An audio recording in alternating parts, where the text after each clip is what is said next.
are moving from place to place. Good morning, good morning, morning, good morning, morning.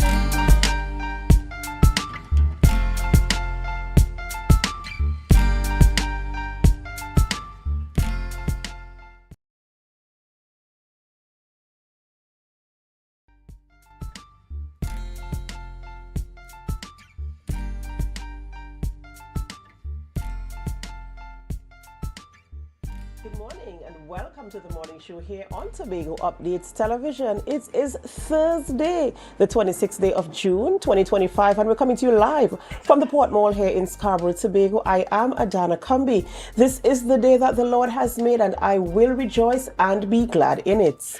Good morning, and my name is Akinlabi Holder, and it's good to be here with you for the wrapping up of the week. We are the penultimate day, work day of the week. Yes, Thursday, Adana. You feeling good? I don't know why you're counting out Friday. People, this is Akinlabi's position. I don't know why he's counting out Friday. We still have Friday to go. But yes, it's good to be winding down, coming to the end of the week and also the end of the month of June, which means the first half of the year is coming to an end. Yes, that is and you true. know, this is about the time where you kind of reflect and go back to see the goals that you set for yourself, how far you are. It's time to do some assessment and probably to do some new projections for the second half of the year.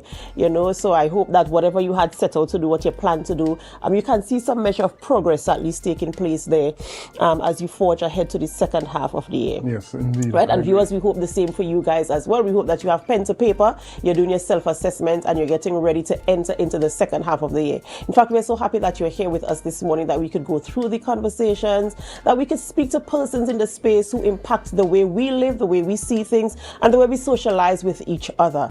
So of course, we appreciate you this morning for being here. But before we get into our conversations, we head on over to the news in 90 seconds. Thank you, Adana. Here is your news in 90 seconds for Thursday, June 26, 2025. A familiar face returns to the financial helm as former Finance Minister Larry Hawaii has been appointed Governor of the Central Bank of Trinidad and Tobago effective June 25th. The Finance Ministry confirmed the appointment following Cabinet's June 24th request to revoke Dr. Alvin Hilaire's tenure with immediate effect. Finance Minister Devanath Tanku presented Hawaii with his instrument of appointment.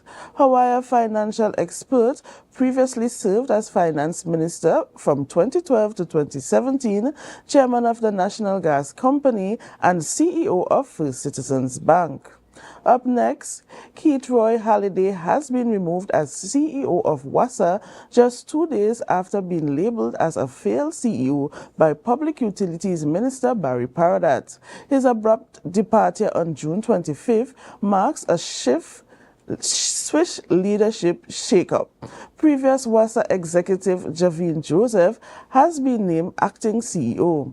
With over 20 years' experience, Joseph plans to prioritize equitable water access and service reliability. His appointment finalizes WASA's new leadership team led by Board Chairman Rohan Babwa. Halliday, a former Barbados Water Authority manager, was appointed in 2020 under the previous administration. And finally, Tobago is turning up the heat in Germany through a fresh tourism collaboration with Barbados just in time for the return of Condor Airlines' direct flight for the winter 2025-2026 season. The Tobago Tourism Agency Limited and Barbados Tourism Marketing Inc. joined forces for a vibrant 3-day city roadshow in Berlin and Frankfurt. Over 200 German travel professionals experienced Tobago's authentic charm, eco-adventures, and culture. Tea Tiles Beyond Ordinary campaign stood out, complemented by Chef Arthur Patrick's culinary showcase, offering a flavorful taste of Tobago's heritage and boosting early booking momentums. And that was your news in 90 seconds. Thank you, Biana, for our news there in 90 seconds. And can we pick up on your last news story there? You know, that situation that is happening in Germany where we are represented culinarily. You know, and I feel as if Trinidad and Tobago, and more so Tobago. I mean, we have it, we have it in the bag. I appreciate that smirk there from you, Akinlabi. I mean, when I look across the Caribbean region, we see a lot of different dishes and a lot of different artistic ways in which they present their offerings, the indigenous offerings. But I feel as if Tobago has something extra special. And usually when we speak, sorry? And very That's unique. right. And when we speak to our visitors who come to the island, one of the first things they mention is our food. And the way we present it, even the names we give to it. And I've been doing a series with a group of people, kind of naming the items, like what do you call this food item in your Caribbean country? And you could the names, they kind of differ. It's the same item, the same food item, but the names differ. And it's a proud moment for me to see that we are, making a mark internationally with our food. I don't know, how do you guys feel this morning? Well, we're touching on the thought of food, right? I was going through social media, right? And there was this lady, she was talking about the fact that she was by a double stand purchasing doubles. And she probably saw like 2 foreigners there, and the way in which they were eating the doubles was like, it's like a sandwich.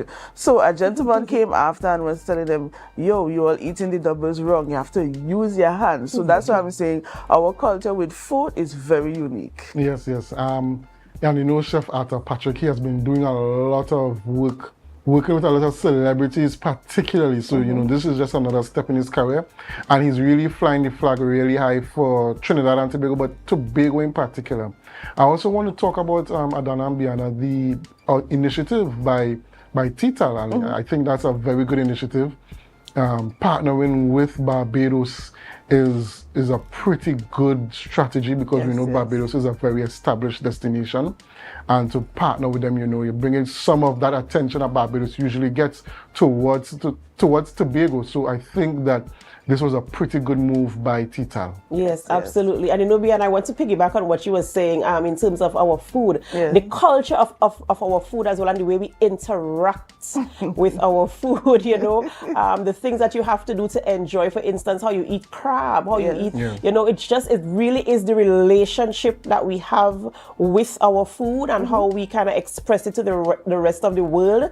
And sometimes when you look through social media, you kind of see how people, there are some foodies who do reviews in different countries, like you went to this country, you went to that country, and when they land in Trinidad and Tobago, for some reason the interpretation is so much, it's so different and so engaging, and that is just something about us. And of course, Akinlabi, I join with you in saying, kudos to Tital for the initiative there and for putting Tobago on the map in that kind of way, because there's so much that we have to offer culturally, and our food is a big staple in our culture. So let's continue to fly the flag high, and congratulations to the team that is out there and showing forth Tobago. Yes. All right. Thank you, Biana, so much for being on set with us this morning and for bringing us the news in 90 seconds. We do hope you have a wonderful day, and we'll see you again tomorrow. Same to you. Ladies and gentlemen, it's that time of the morning where we celebrate with those who are celebrating. It's time for our birthday shout-outs.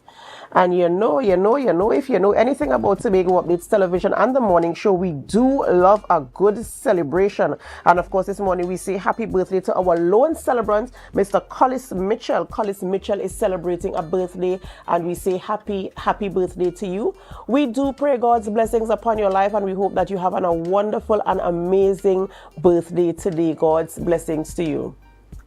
Of course, even if we don't have your photographs this morning and you are celebrating, whether it's a birthday, an anniversary, you just had a baby, you bought a new car, you got a new job, you are migrating to a new country, whatever you are celebrating this morning, we join in the celebration with you. But we remind you to put God first, because He is the sole reason why there's even anything for you to celebrate.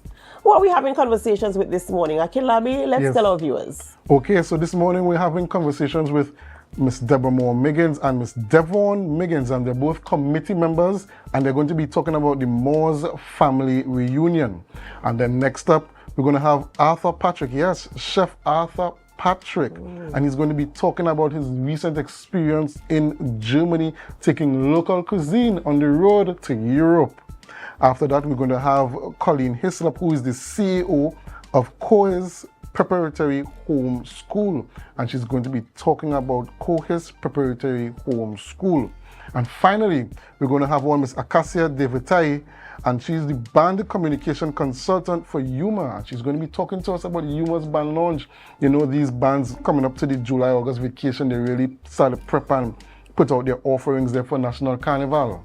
That's right, that's right. So viewers, of course, we need you to be a part of the conversation. Remember, you can leave your comments on our Facebook live stream and our YouTube channel. Be a part of the conversation. We want to hear what you have to say. You can ask questions that you want us to ask our guests while they are here in studio this morning, and any morning for that matter. So for those of you who are viewing right here in Tobago, in Trinidad, the Caribbean region, the United States of America, Canada, Europe, Asia, Australia, Africa, wherever you are on the planet, we thank you, we appreciate you, we see you, we hear you, and we love the fact that you have always chosen us and made us number one for talk show here in the morning in Tobago. As we go for a break, before we begin conversations, we invite you to help us. Share the live, share the live, share the live. We'll be right back.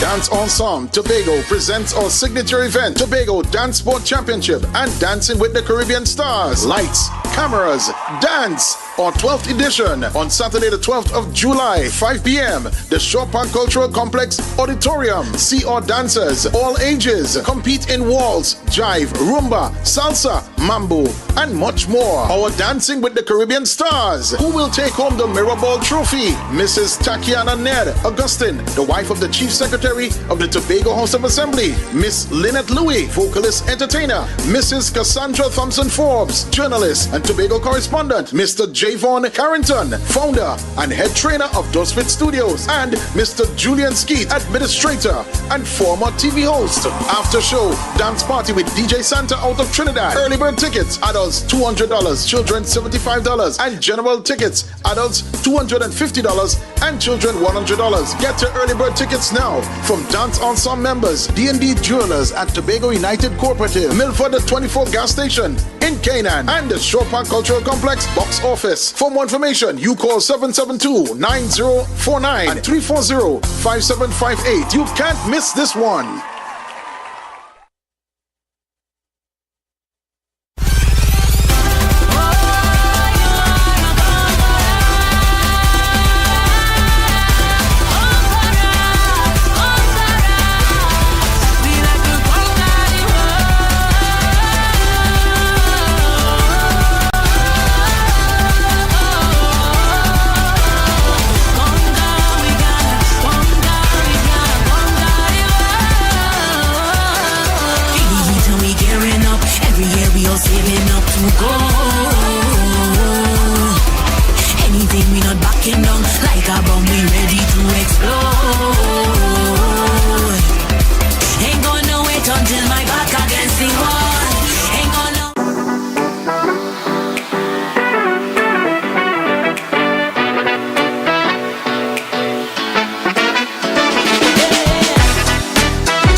Want to get better? Where to start? What kind of exercise to do? What to eat? How to get restful sleep?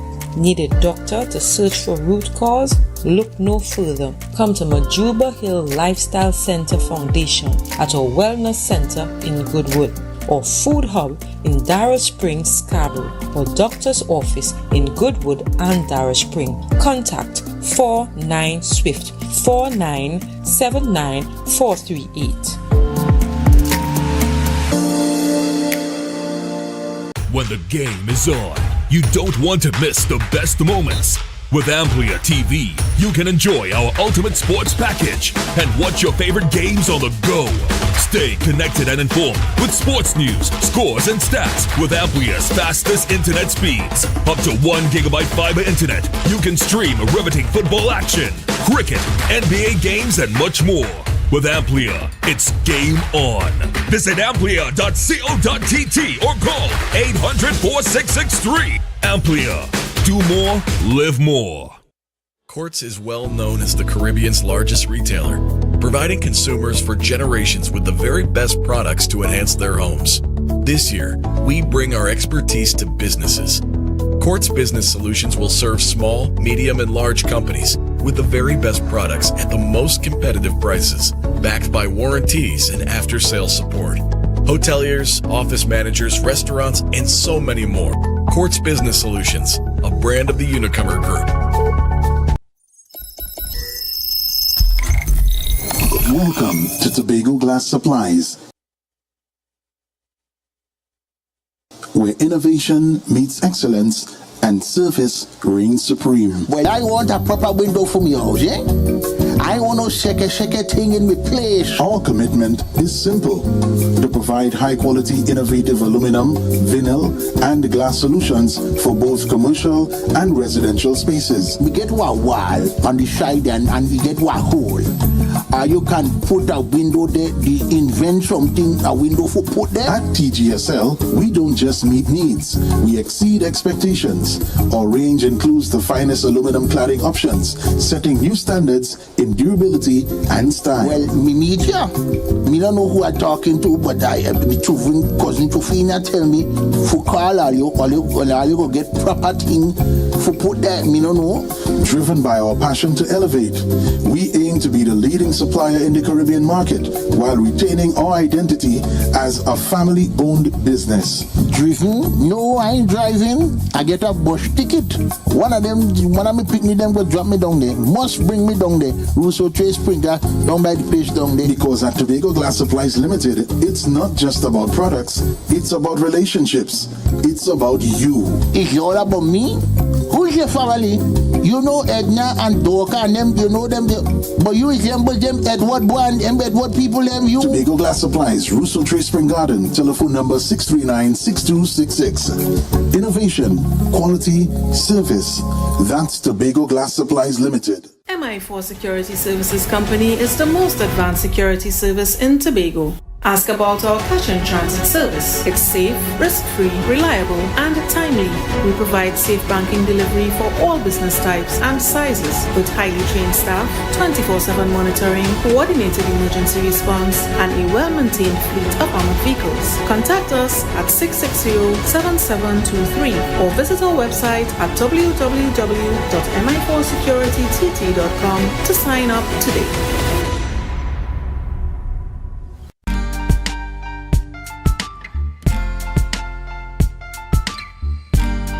Put a smile on your face when you're moving from place to place. Good morning, good morning, morning, good morning, morning.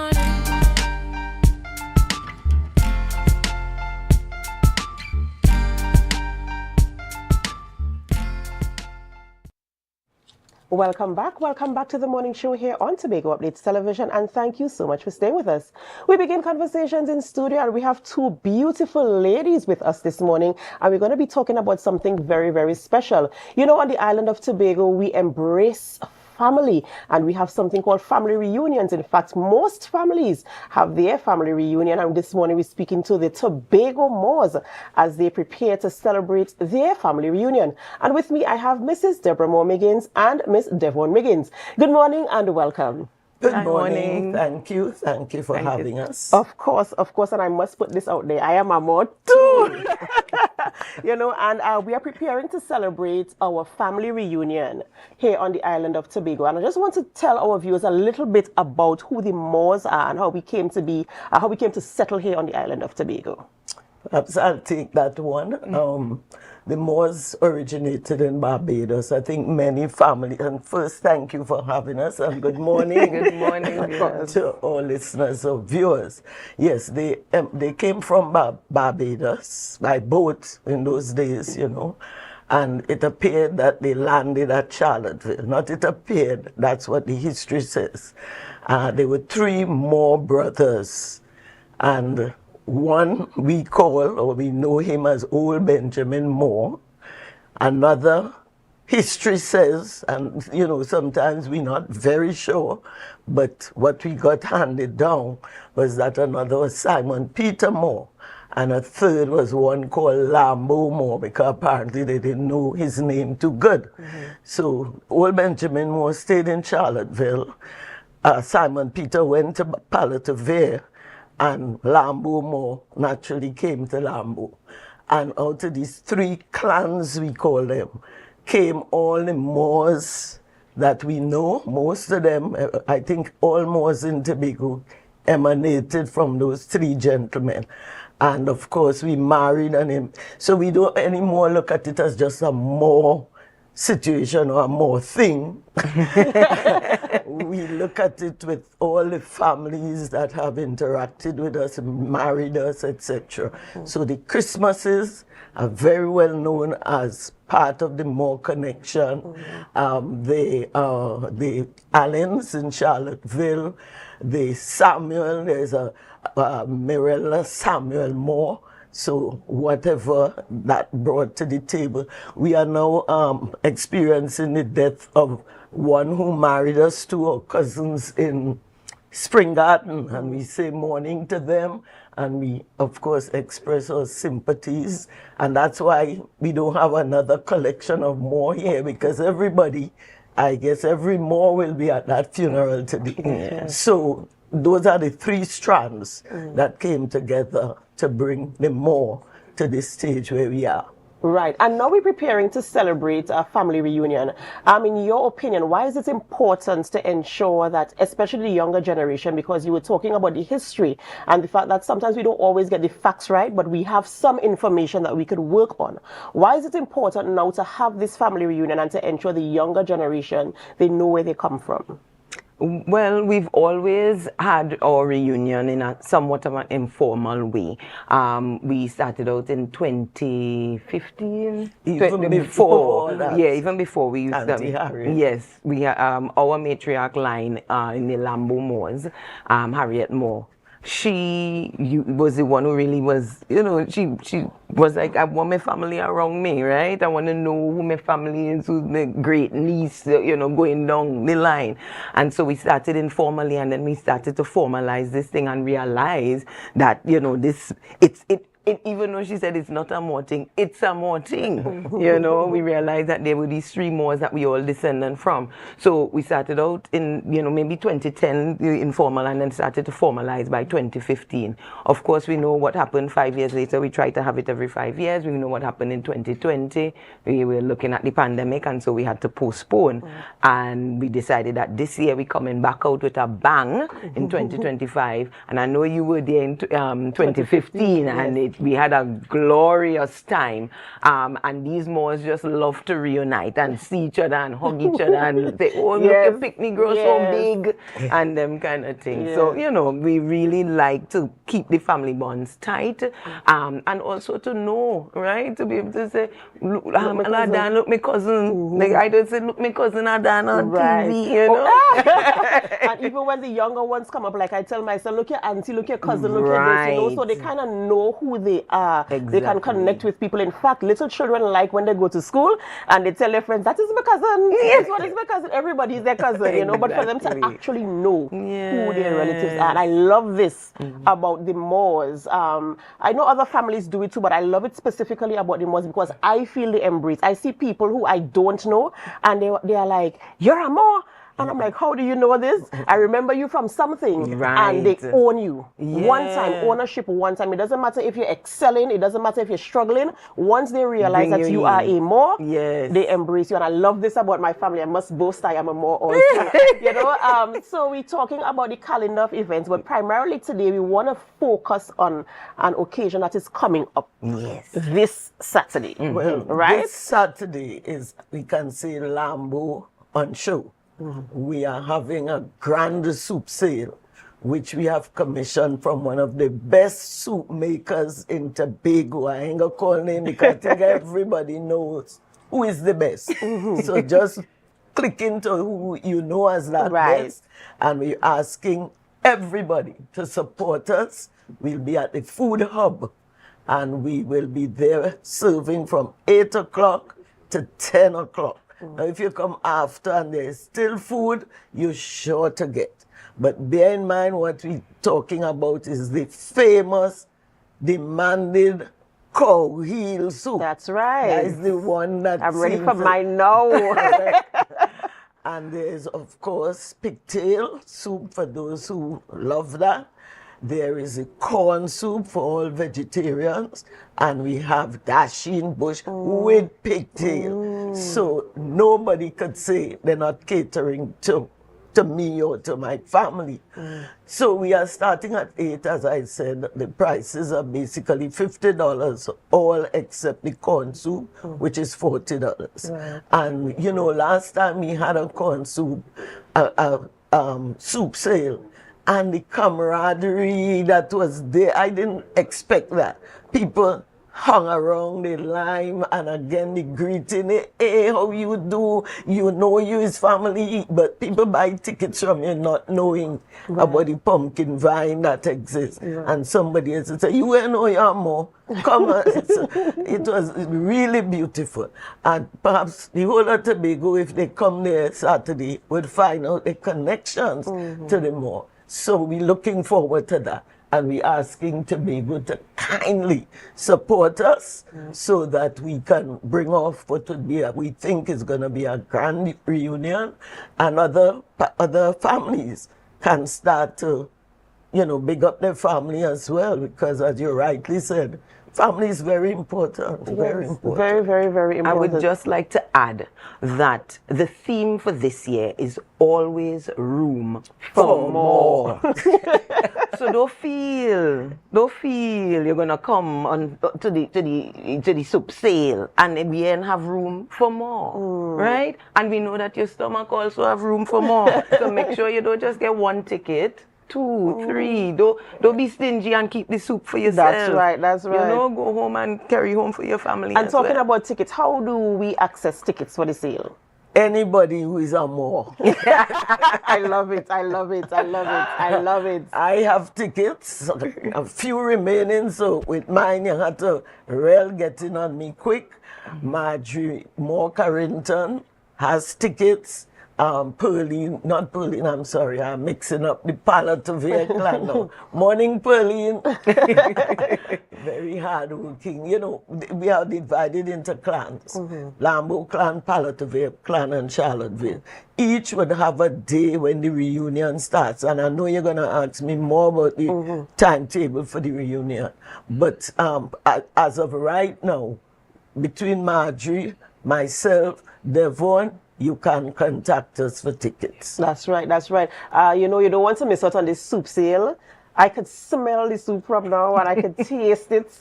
It's just that it's not getting into my stomach right now, but it will get there come Saturday and you want to be a part of it. You see how beautiful the tickets look? Yes. Look at these tickets. And the tickets are color coordinated according to the clans. And we thank Shannon Moore of Spring Garden, always producing our tickets. Very hardworking young Moore, who is one of those who will really be leading the charge when this generation of old people move off. I don't know about the old people part, but this generation. Right? So I want to talk a little bit more about the events that will be celebrated for the reunion this year. Good. Right. So we kick things off on July 20th. We have a meet and greet, a welcome, that, you know, just really we kind of easing into the thing, you know. We're not starting off with just reunion. First, we want to meet and greet and say, wait, where you was? So family coming from abroad, that is happening in Mount Pleasant at the Nicholson residence, right? Then on the 21st, we have Charlottesville Day, where Charlottesville, you know, basically is heritage. Their heritage. So people are welcome to, you know, go to that if they so choose. On the 22nd, though, is a free day where people can, you know, go to the beach, connect with other family members that they have in Tobago. On the 23rd, we have Charlottesville Reunion Day, and Charlottesville's color is yellow, right? So they have their t-shirts in yellow. You'll notice that we're in green, but these are t-shirts from the last. We don't want to lash out. Yeah, we don't want to show we thing just yet, right? Lambo more. So then on the 24th we have Palatavere, and Palatavere's color I believe is burgundy, right? And then Lambo more on the 25th is our day, and our color is orange, right? That will be at the food hub. That would be at the food hub, yes. So when Charlottesville Day and Palatavere Day, those are happening in those villages. Right. So in Charlottesville and in Palatavere. And last time around, it was a beautiful sight to see all these Moors descend on Charlottesville, and we had a beautiful picture, a beautiful panoramic picture of almost every Moor that we could have, that could fit in the picture. And then we have the 26th, we have our reunion gala, which is where we dress up and formal wear, and we come out. That's right. We come out. The 27th is our church service. The 28th is an education, campfire stories, and I believe the games night is on the 28th. No, the 29th of the 27th. Sorry, the night of the 27th. Right. My apologies. So the church service, and then later in the evening is the games night. Right. And then on the 28th we have our education series, and then on the 29th we have farewell. Two little areas. The education series on the 28th.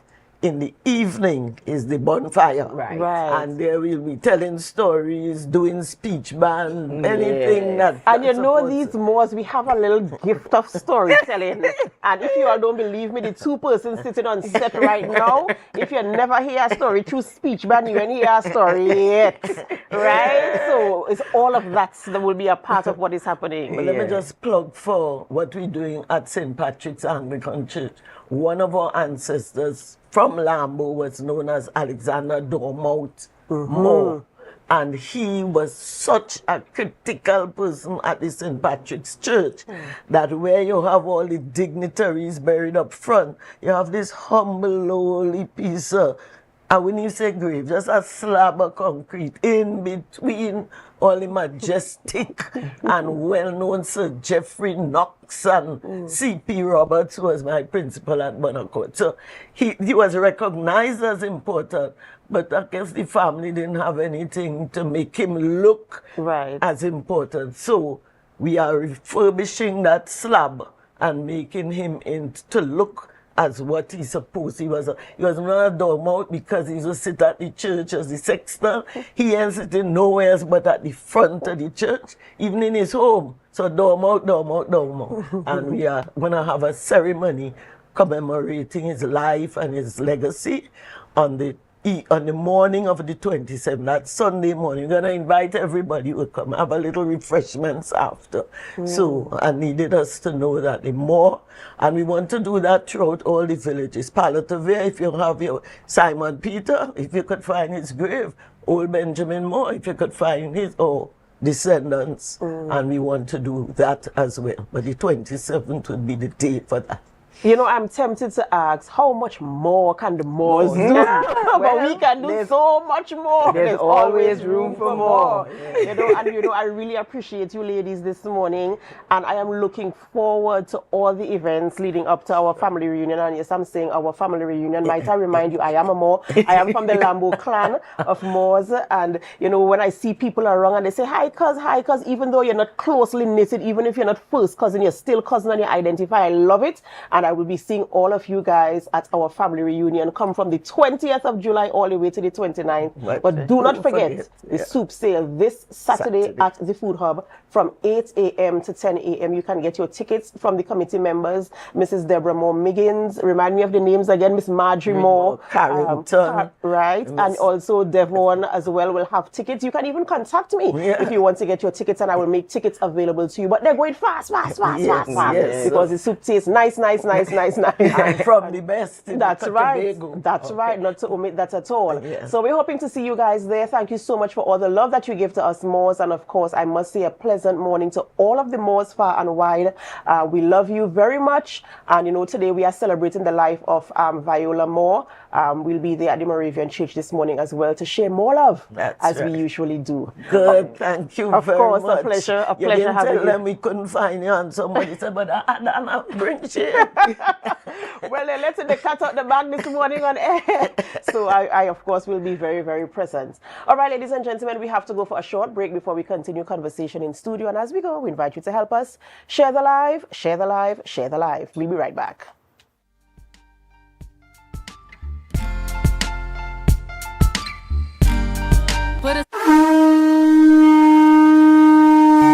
Hello, New York. Are you ready to celebrate the essence of Crusoe land and the culture of Tobago? Well, get ready for Tobago Day in New York City, hosted by the Tobago Empowerment and Alliance Mission, Sunday, August 17th, 2025, Nazareth High School Courtyard, 475 East 57th Street, Brooklyn, New York, 12 noon to 8 p.m. We bring the Tobago vibes to the Big Apple. Live music, Tobago food, cultural performances, and family fun. So bring Tanty, Granny, the uncle, invite the whole neighborhood. Just bring everybody and bring your significant other too. Come celebrate Tobago Day in New York City, Sunday, August 17th, Nazareth High School Courtyard. But I forget to tell all you, it's we 10th anniversary celebration. For more information, call 929-327-7857 or check Team's Facebook and Instagram pages, Team Tobago Day.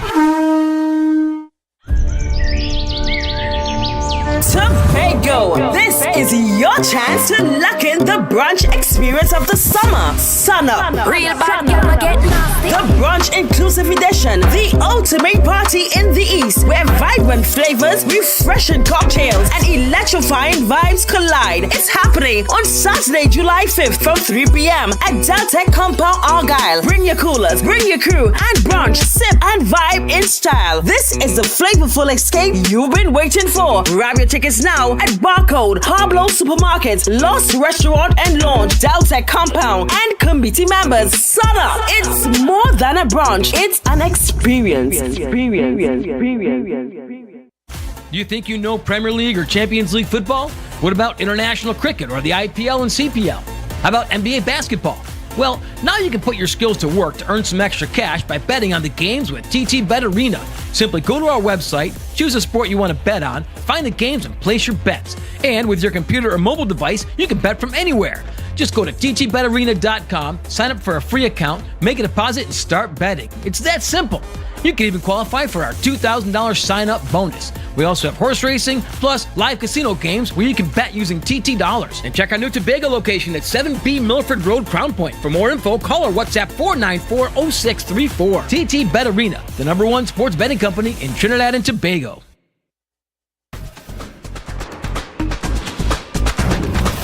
With Flow Business's new smart solutions, powered by super fast, reliable broadband, you'll feel like there are more versions of you working for you. From website design, development, and digital marketing to promote your business, 24/7 business class support to cloud solutions, security, and more. Multiply your growth today.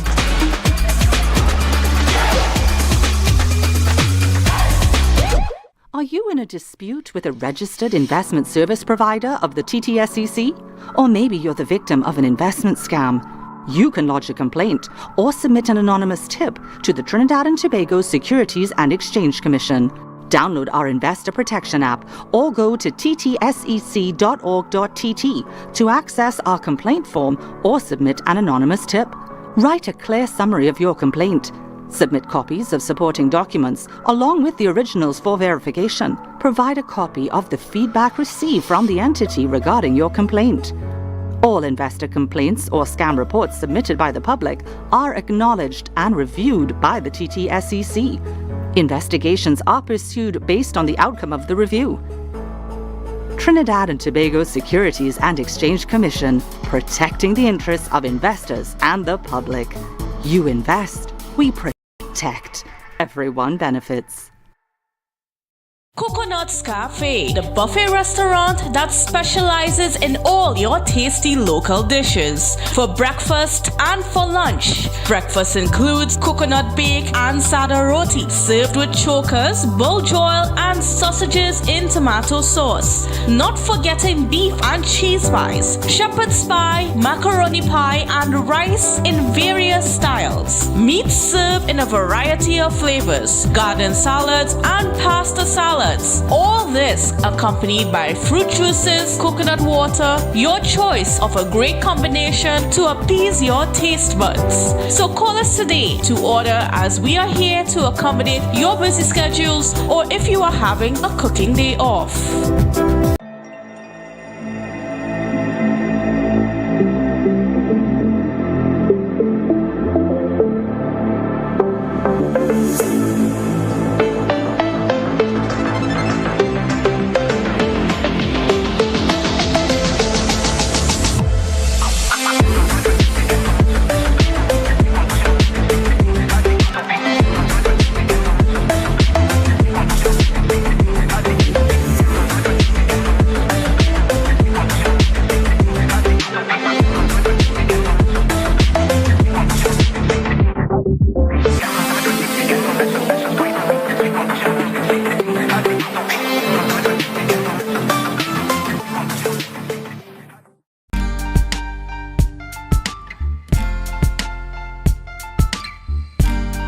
Put a smile on your face when you're moving from place to place. Good morning, good morning, morning, good morning, morning.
Welcome back to the Tobago Updates Morning Show, and we have in studio with us Mr. Arthur Patrick. Yes, the celebrity chef, Mr. Arthur Patrick, and he's here in studio to tell us about his experiences as he took Tobago cuisine on the road to Germany, exposing Europe to the beautiful and delicious cuisine of Tobago. Good morning and welcome, sir.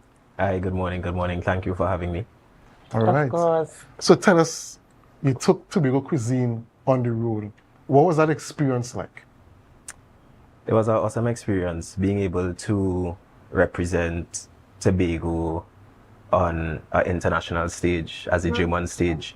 I believe that our food is immersed in deep culture, and it shows the spirit of our people and also Tobago's island spirit. Mm-hmm. And you know, I totally agree, because before you came on set this morning, we were talking a little bit in our earlier banter about the culture of our food. You know, every country has a culture, but food is a big staple in our culture. And we talk, most times when we have visitors coming to the island, one of the things they talk about primarily is our food. The way we prepare our food. Because you have this, you might have the same ingredients in a different country, but the way we combine it, the way we present it, and even how we call it, how we interact with it. For you, what was, in terms of your experience, in terms of explaining or having your persons interacting with the meals that you were preparing, or even explaining, what was the interaction like from the outside there in Europe? They interacted with the food well. You know, our food is very flavorful. Yes. So there was a formal part of the proceedings in each city after we finished preparing the meals.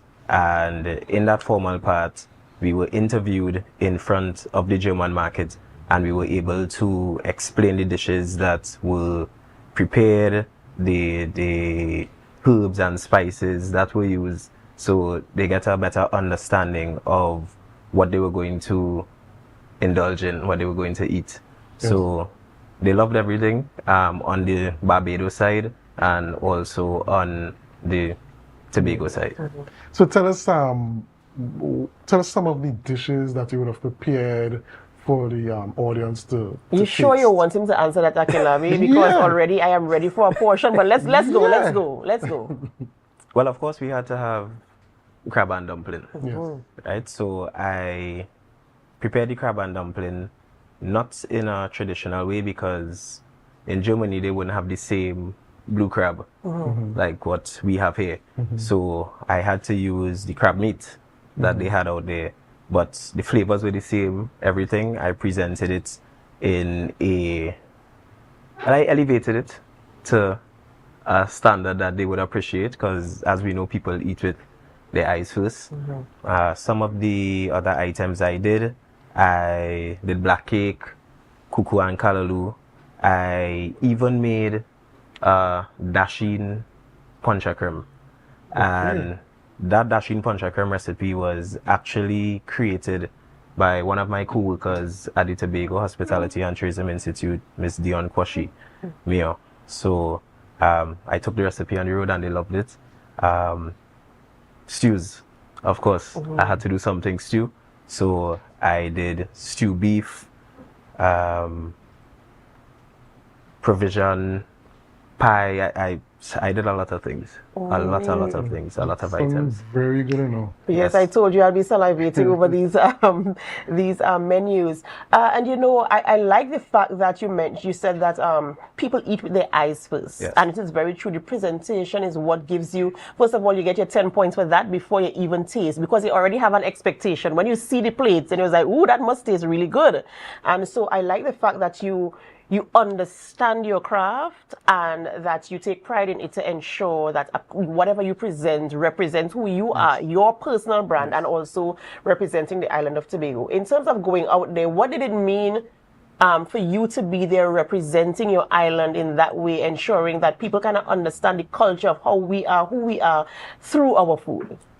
Well, it meant a lot to me, as I mentioned before, but I really have to give it up to, for being honest, TTAL, Tobago Tourism Agency Limited, and also Hotel School, where I currently work at, for, you know, choosing me and giving me the opportunity to be able to showcase our food.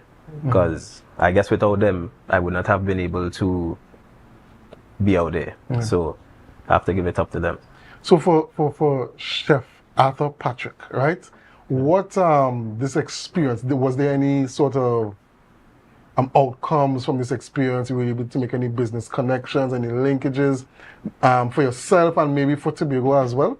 I don't know, conversations were had. I guess the purpose of the trip was more so to sell Tobago. In the winter seasons, when the Condor flight comes to Tobago and Barbados, you know, we just want the seats on the flights, all the seats on the flights to be filled. So no business connections were really made.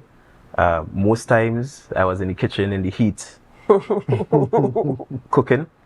Yeah, so. You know, I want to ask this question, right?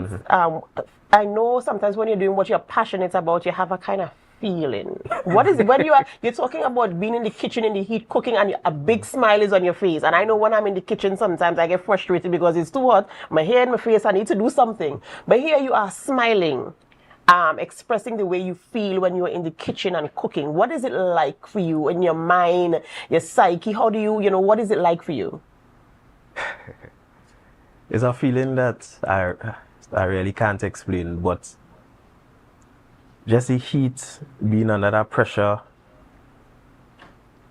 the smell of the kitchen, the environment, because a kitchen sometimes could be a hostile environment, depending on, you know, but just all of that put into one is something that really draws me in. I can't explain it. I really can't explain it, but when I'm in the kitchen, I feel at home.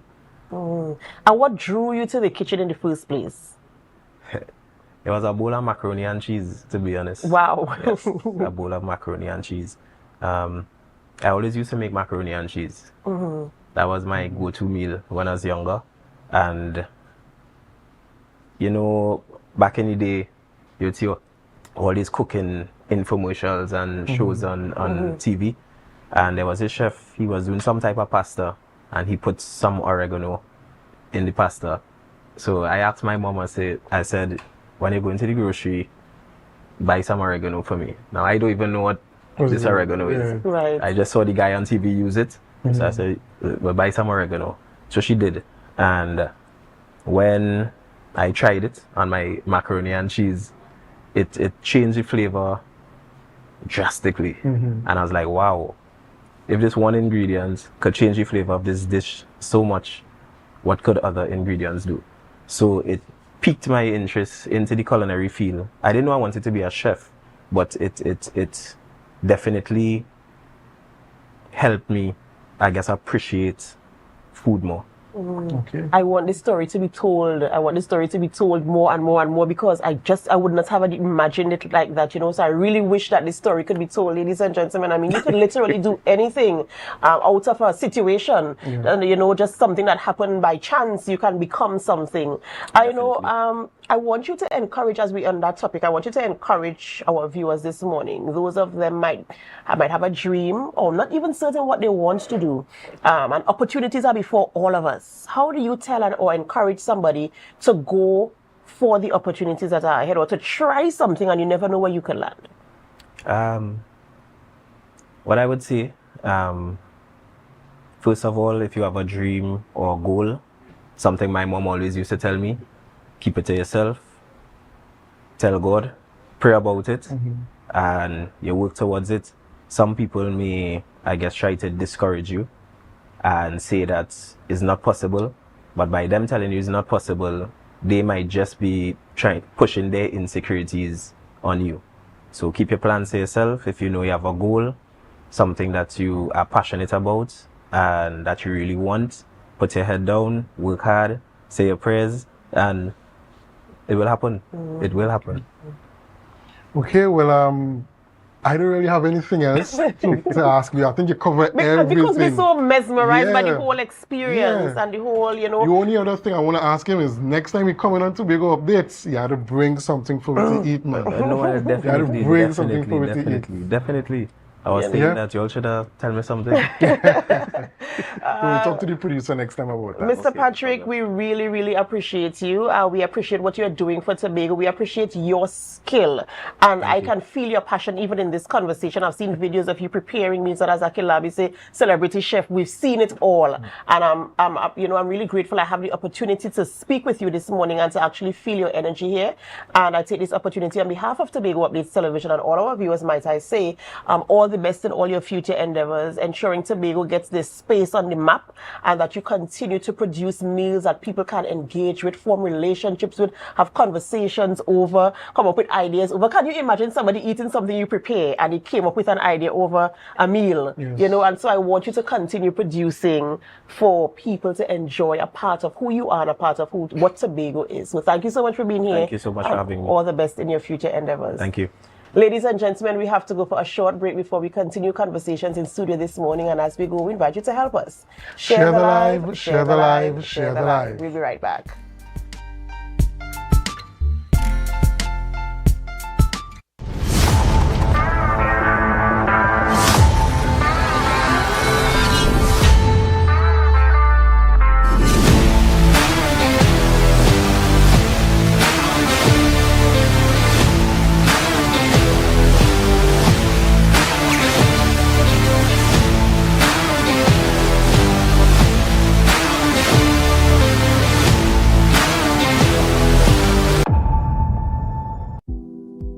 Goals, we've got them. At S&R Hair Fantasy, we provide a wide variety of quality hair, the latest hair accessories, adult toys, skin lightening products, female underwear, and much more under one roof. Check us out on Shelbourne Street in Plymouth or call us at 317-0808. We're open Monday through Saturday, 10 a.m. to 6 p.m. S&R Hair Fantasy, for queens who know exactly what they want.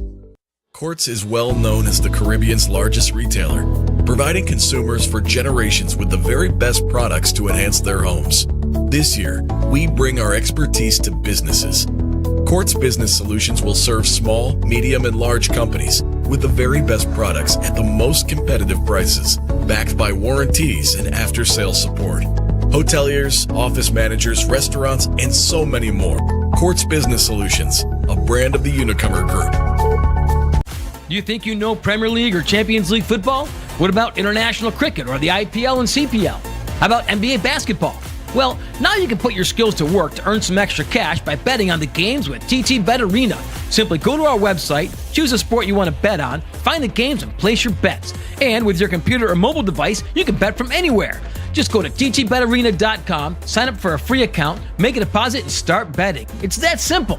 You can even qualify for our $2,000 sign-up bonus. We also have horse racing, plus live casino games where you can bet using TT dollars. And check our new Tobago location at 7B Milford Road, Crown Point. For more info, call or WhatsApp 494-0634. TT Bet Arena, the #1 sports betting company in Trinidad and Tobago.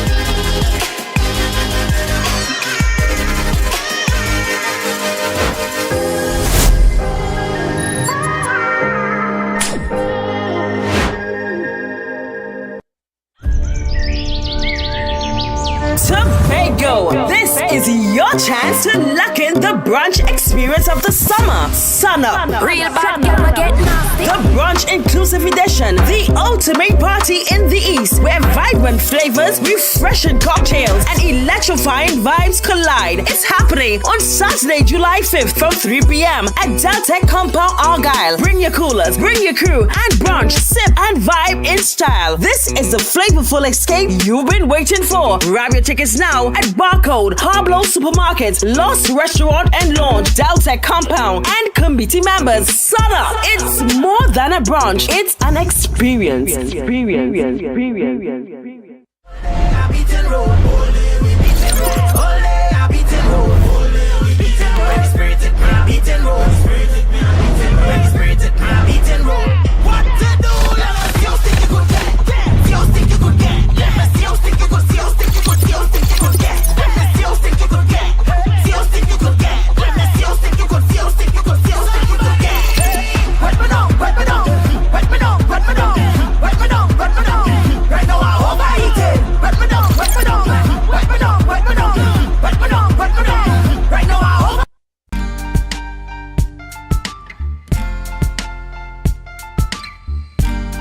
Put a smile on your face when you're moving from place to place. Good morning, good morning, morning, good morning, morning.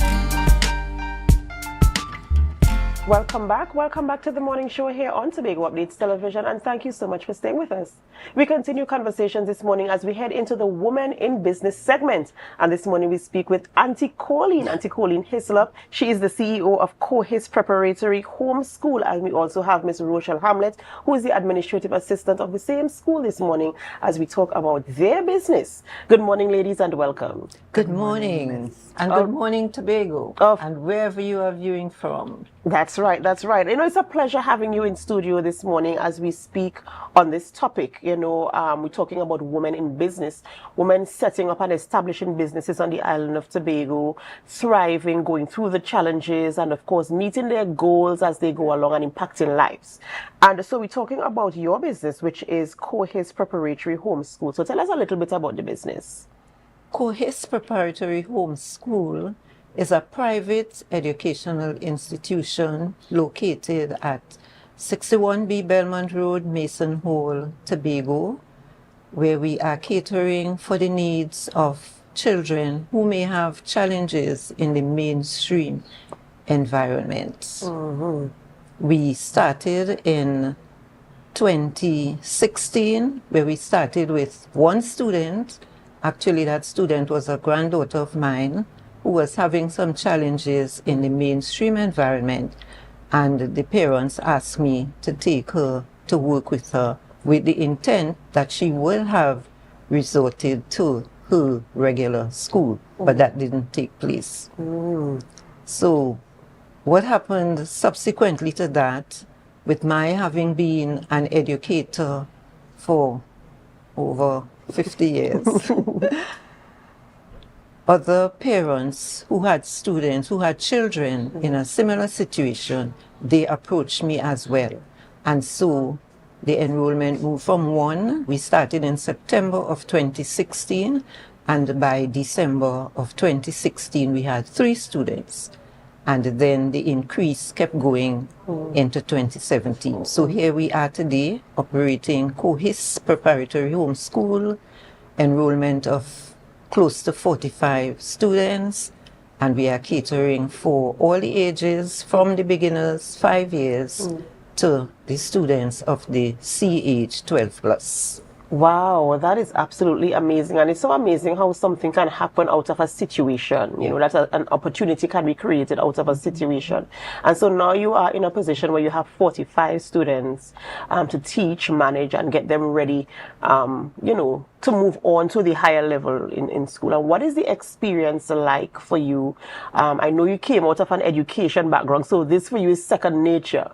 But in terms of having children who have additional needs, who you have to kind of help, and, you know, what is the experience like managing these children?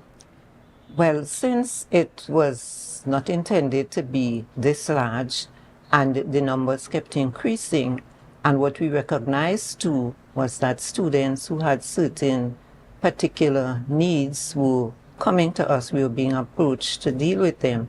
It called for an increase in staff, so that it moved from myself and Miss Hamlet. She was still is my right hand from since then. It caused us to have to increase the staff. So with the increase of staff, we are able to have more manageable classes. That's one of our focus, that no class should be larger than 10 students. So we are able to manage these students with the training which we have, with the continued research that we do as becomes necessary, with the continued professionals that we have coming in to help to guide us, with the professional programs that we attend. We are able to help to meet the needs of these children. Ms. Hamlet, what is your experience like being in this type of environment, of course, caring for children? And not just when I say caring, I mean in terms of their education, ensuring you provide an environment that is, you know, safe for teaching and learning, that they can feel comfortable and they don't feel as if they are struggling or they are behind, but they feel as if, you know, it's okay, I'm doing well and I'm getting the help that I need. What is it like for you? To be quite honest, teaching was never my dream job, but I was taught by my schooling likewise at the primary school level. And after university, she called me. I was out of a job. She called me and asked me if I was willing to work along with her. And I went. It was part-time at first, and then as we grew, it became full-time.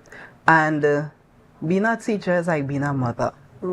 So you meet every need of the child, right? And it is really rewarding to see a student come from this level, and as you observe the growth, it is really rewarding, and you know that you are doing something good. And I like that when you can measure your success in terms of, am I doing good? What can I do to improve? Auntie Colleen, you were talking about research. You're having to do research to ensure that you have the type of material to teach the child and to care for the child, as you said, Miss Hamlet, because you have to provide for all of their needs holistically, which is what we do in schools. You know, the child comes to school, they might not have had breakfast, for instance, or they might have had a bad night, they couldn't sleep properly. And so these things impact the way they interact during the course of the day.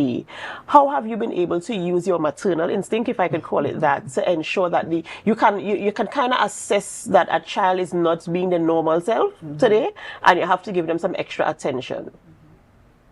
How do you manage that? Well, upon the entry of students into school on any particular morning, where we start with our assembly, we just observe how the children are interacting generally, how they're interacting as we meet for our assembly, how they are interacting when you get into the classroom, what their responses are. We look at their expressions, their general expressions. We look at the way they move, the way they are getting into whatever their written assignments might be. And from that, we can be able to determine whether everything is okay with this child. So we would take these children out individually. We would have some questions. And from a situation like that, we are able to determine, well, I had no breakfast. Mommy was not at home when I left. You know, you look at their appearance sometimes. We are high on physical appearance in terms of, are you tidy this morning? How do your clothes fit on you? And things like that. So we are able to determine, when I left to come to school, Mommy was not at home. Or I didn't come to school yesterday because I had to remain at home and take care of the younger siblings. And we are talking here about children in the 10, sometimes even younger, 9 to 12 age group, where they are being debarred from coming to school for that education for that particular day because they have to be the quote-unquote parents at home on that particular day. So there's so many challenges that arise sometimes in teaching. But what I want to in closing, of course, because we have to look at time here. In closing, there's a young woman out there who wants to get into business, right? She's thinking, I have a business idea, I have a skill, I have the resources, but I'm not sure. How would you encourage that person to launch out, to say, listen, you can do it, and you have what is available, you have what it takes to do it? I think I'll let Ms. Hamlet answer that question. Prayerfully. That's what I will say. Prayerfully, once it is God's willing, and once you have the passion to go forth and do it, you go straight ahead with God's guidance and you will be successful. All right. I agree with her 100%. I chose her because even though she is part of this, she also has a business plan of her own as well. Right. Yeah. So she's talking to herself here. She's talking to herself, yes.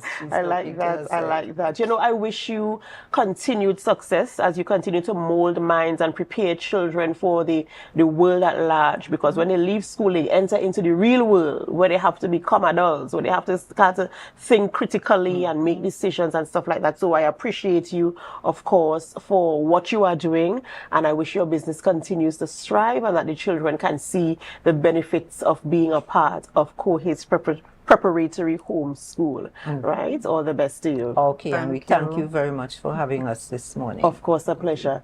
Ladies and gentlemen, we're speaking with Auntie Colleen, as I know her fondly, Colleen Hislop, who is the CEO of Cohase Preparatory Home School, and Miss Rochelle Hamlet, who is the administrative assistant there as well, doing what they do, molding minds. Why is my tongue tied this morning? Molding minds and ensuring that our young children are ready for the wider world at large. We have to go for a short break. We have another interview. Yes, 4 interviews today. So do stay with us as we return. In the meantime, we're asking you to help us share the live, share the live, share the live. We'll be right back. Dance Ensemble Tobago presents our signature event, Tobago Dance Sport Championship and Dancing with the Caribbean Stars. Lights, cameras, dance, our 12th edition on Saturday the 12th of July, 5 p.m. The Chopin Cultural Complex Auditorium. See our dancers, all ages, compete in waltz, jive, rumba, salsa, mambo, and much more. Our Dancing with the Caribbean Stars. Who will take home the Mirror Ball Trophy? Mrs. Takiana Ned Augustine, the wife of the Chief Secretary of the Tobago House of Assembly. Miss Lynette Louis, vocalist entertainer. Mrs. Cassandra Thompson Forbes, journalist and Tobago correspondent. Mr. Javon Carrington, founder and head trainer of Dosfit Studios. And Mr. Julian Skeet, administrator and former TV host. After show, dance party with DJ Santa out of Trinidad. Early bird tickets, adults $200, children $75, and general tickets, adults $250 and children $100. Get your early bird tickets now from Dance Ensemble members, D&D Jewelers at Tobago United Cooperative, Milford the 24 gas station in Canaan, and the Chopin Cultural Complex box office. For more information, you call 772-9049 and 340-5758. You can't miss this one. When the game is on, you don't want to miss the best moments. With AMPLIA TV, you can enjoy our ultimate sports package and watch your favorite games on the go. Stay connected and informed with sports news, scores, and stats with AMPLIA's fastest internet speeds. Up to 1 gigabyte fiber internet, you can stream riveting football action, cricket, NBA games, and much more. With AMPLIA, it's game on. Visit amplia.co.tt or call 800-4663. AMPLIA. Do more, live more.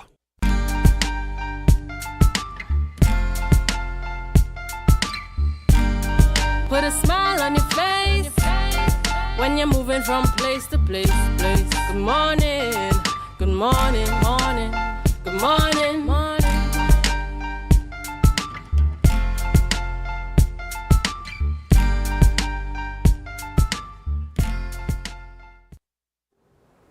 Welcome back, welcome back. Yes, and we have on the line with us this morning Miss Acacia De Vitai, and she is the band communication consultant for Yuma Band, and this is the launch of their band.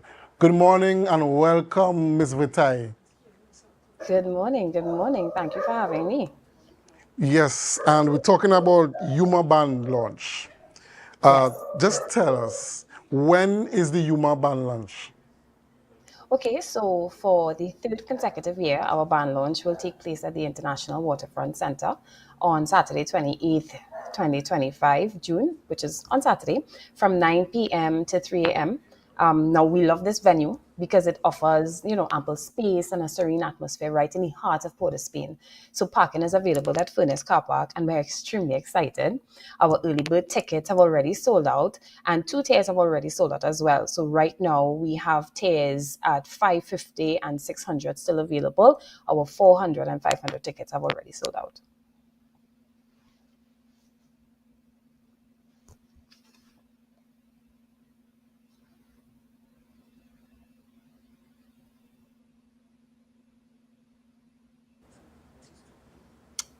Oh, I'm sorry, I'm not hearing you at all. Yes, I know that you all have a number of entertainers usually at your band launches. And I don't know if you could spill the beans in terms of who persons can expect to be performing at the band launch. Well, that I cannot say because, of course, it will be a surprise, just like last year was a surprise, where we would have had Patrice come on and perform on stage. And, I think the crowd was blown away. But I think what Yuma masqueraders and patrons can expect is that, there are people who they always see at our events, people who are very true and loyal to the Yuma band and brand. And even if you don't see them on stage, you might see them, within the event itself. So they can look forward to that. Okay, and I know that Yuma is one of the biggest bands in Trinidad and Tobago when it comes to National Carnival. But what is your following like in the Tobago space? I don't know if you have a significant amount of Tobago patrons that participate every year. We do. Yuma is very fortunate to have a really wide spans in terms of masqueraders. So we have masqueraders from all over the world, the Caribbean, the entire globe really. But yeah, we do have a pretty good Tobago following. We have a really nice Tobago following, to be honest. Excellent, that is excellent. And you know that the Tobago Carnival is something that is pretty recent on the global carnival calendar. I don't know if Yuma is thinking about coming into the Tobago Carnival market or partnering with one of the Tobago bands to have a bit of a foray in the Tobago Carnival market. What are some of the future plans for Yuma concerning Tobago Carnival, if any at all? Well, what I can tell you is that Yuma currently does production across the globe as well for Carnival. So we don't just operate in Trinidad and Tobago. And so we are available. We are available for that type of thing. Now, we understand that, Tobago Carnival is growing and, I guess Tobago Carnival is really trying to find its rhythm in terms of what works best for them. And one of the things that Yuma is really proud to do based on the different designers that we have involved with the band or different people that would be involved in the different areas is to be able to consult and assist wherever we can to assist, with the event and with the entire activation to go off smoothly. So Yuma is always ready and available to participate in any way that we would be allowed to. Okay, so Mr. David, before we wrap up the interview, just give us one last pitch for the Yuma Band launch. Well, I wouldn't give you a pitch. I think what really has to happen is we want to get people excited the way we are excited. You know, Yuma practices its behavior around Carnival as a 365 process. We start working from Ash Wednesday all the way down to band launch and, you know, do it all over again. So we're really excited for people to attend. Of course, we're looking for the Tobago crew to come in and have a great time. You don't have to go far. If you decide to come off the port, you could walk to the International Waterfront Center. And if not, you know, just come out and spend the weekend and enjoy the time. It's always, the Yuma Band launch is always a fantastic time. We're really looking forward to people seeing our launches here because the theme is luxe and luxury, and we really want people to have that lavish experience. It is going to be something to remember. And so if you're looking for something exciting to do at the end of June, this is the place to go and this is the place to be. And we'll be happy to have you. All right. Thank you very much, Ms. Acacia Devatai, the band communication consultant for Yuma, the band talking about Yuma band launch coming up at the end of June. And we wish you all the success and hope that you have a good day. Thank you so much. We look forward to having you. Hope to see you there. We will see. Take care. Okay, ladies and gentlemen, we've come to the end of the Tobago Updates morning show, but our programming continues. We have GMT up next. So do us a favor, share the live, share the live, share the live. GMT is up next.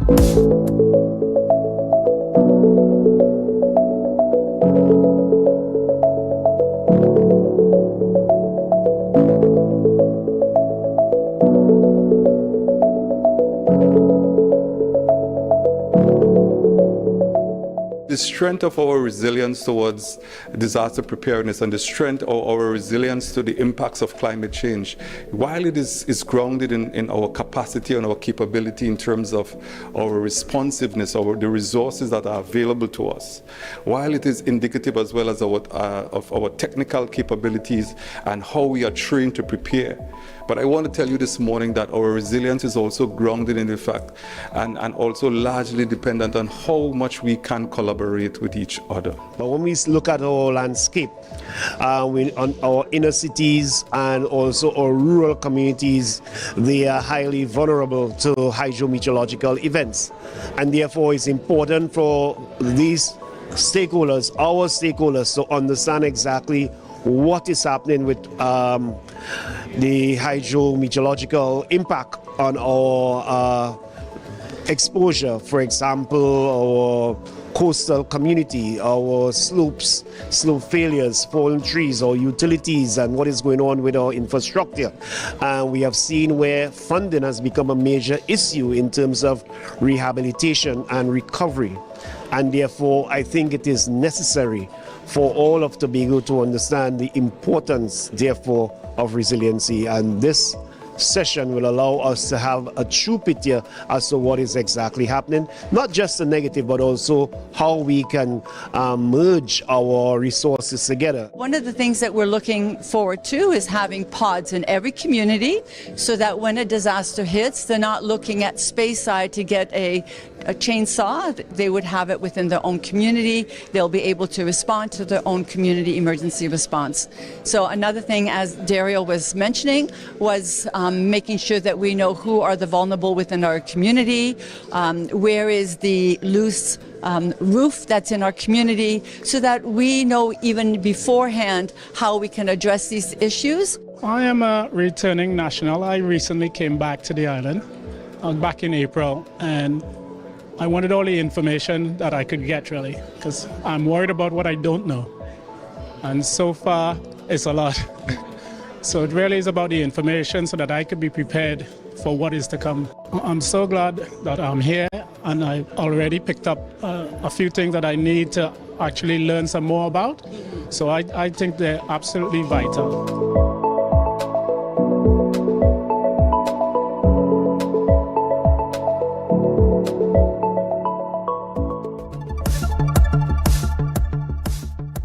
That was a production of the Department of Information, Office of the Chief Secretary, Tobago House of Assembly.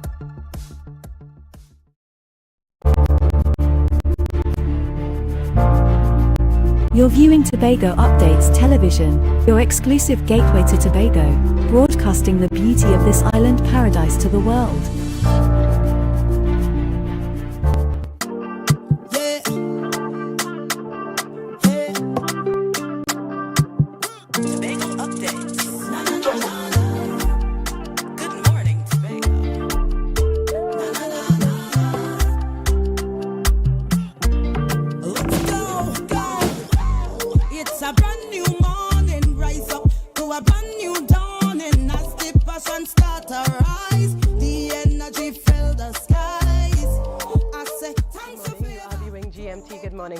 And yes, I know you see me on a Friday, but it is Thursday, so don't be confused. Chanel will join you tomorrow morning, and she will take us through the paces for the weekend. But yes, it is Thursday. I'm your host this morning, Natalie Seeley Richardson, and we continue, of course, talking about the budget presentation laid before us by Councillor Petalan Roberts. Joining me this morning is Dr. Denise Sawyer-Angus. Of course, we know that many different persons from different industries and faiths have been commenting, and of course we would like to hear her perspective this morning. So I invite you to pay attention and let's have this discussion with her this morning. She's the political leader of the IDA, the Innovative Democratic Alliance, and of course it's always a pleasure to have you, Dr. Denise.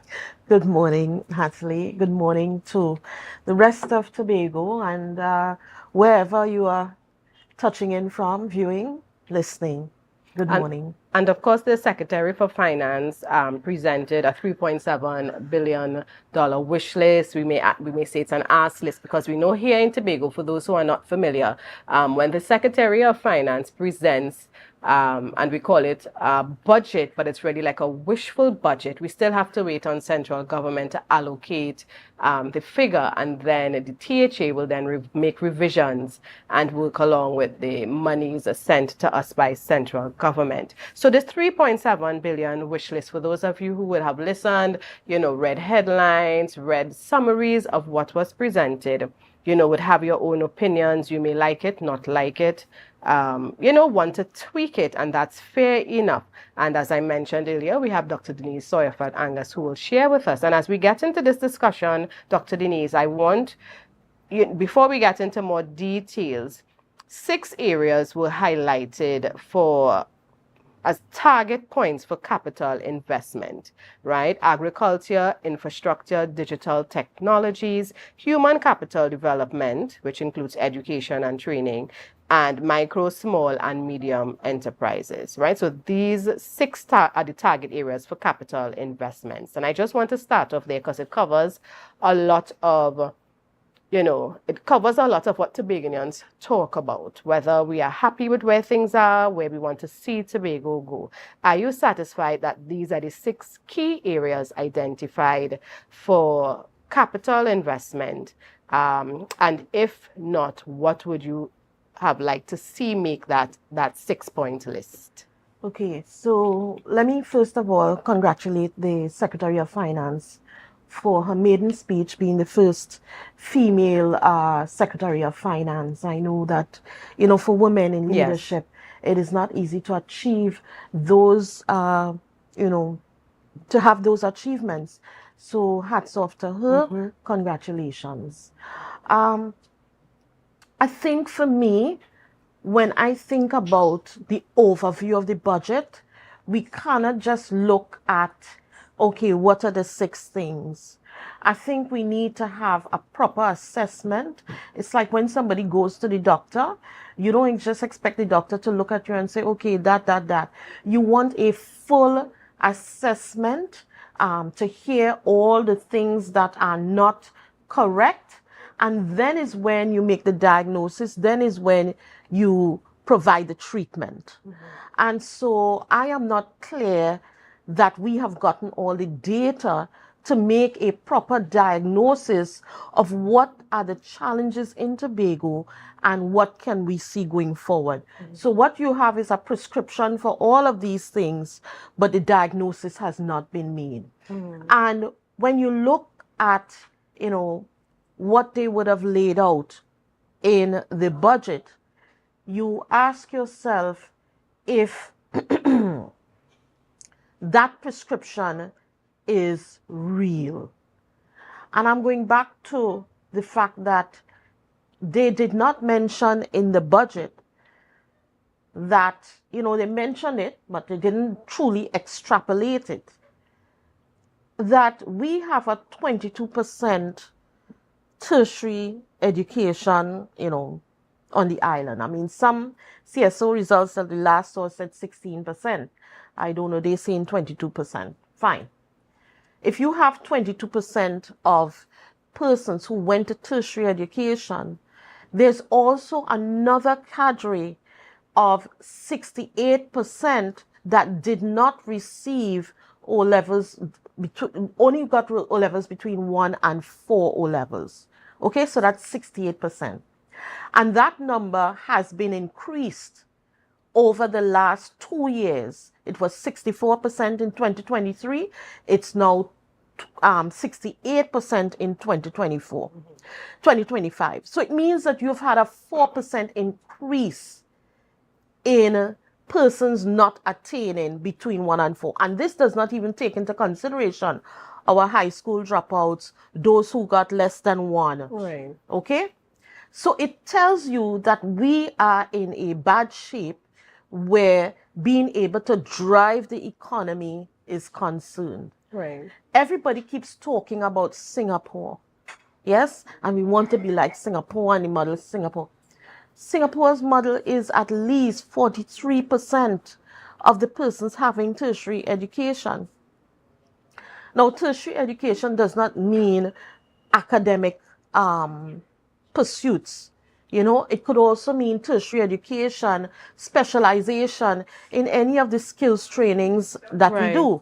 Right. So you want to have that in order to drive an economy. And therefore, if you understand that is one of the greatest challenges we have, that is also driving low productivity, then you want to look at serious education reform. Right. And before, which I don't really see listed. Right. And on before, that. I just want to bring you back again, you know, the 6 key areas that were highlighted for capital investment, and I can read them again for the benefit of our viewers: agriculture, infrastructure, digital technologies, human capital development, and the MSMEs, right? So this, although you have, these were the key areas specified for having that capital investment. Is there anything you would have liked to see, you know, being added there, or something that you might have prioritized more? Or do you agree that this 6-point list is okay as it's presented? This was just one of the features of the budget. Right. So perhaps I'm a little bit clinical at times because of my medical training. I have to be very precise in analysis.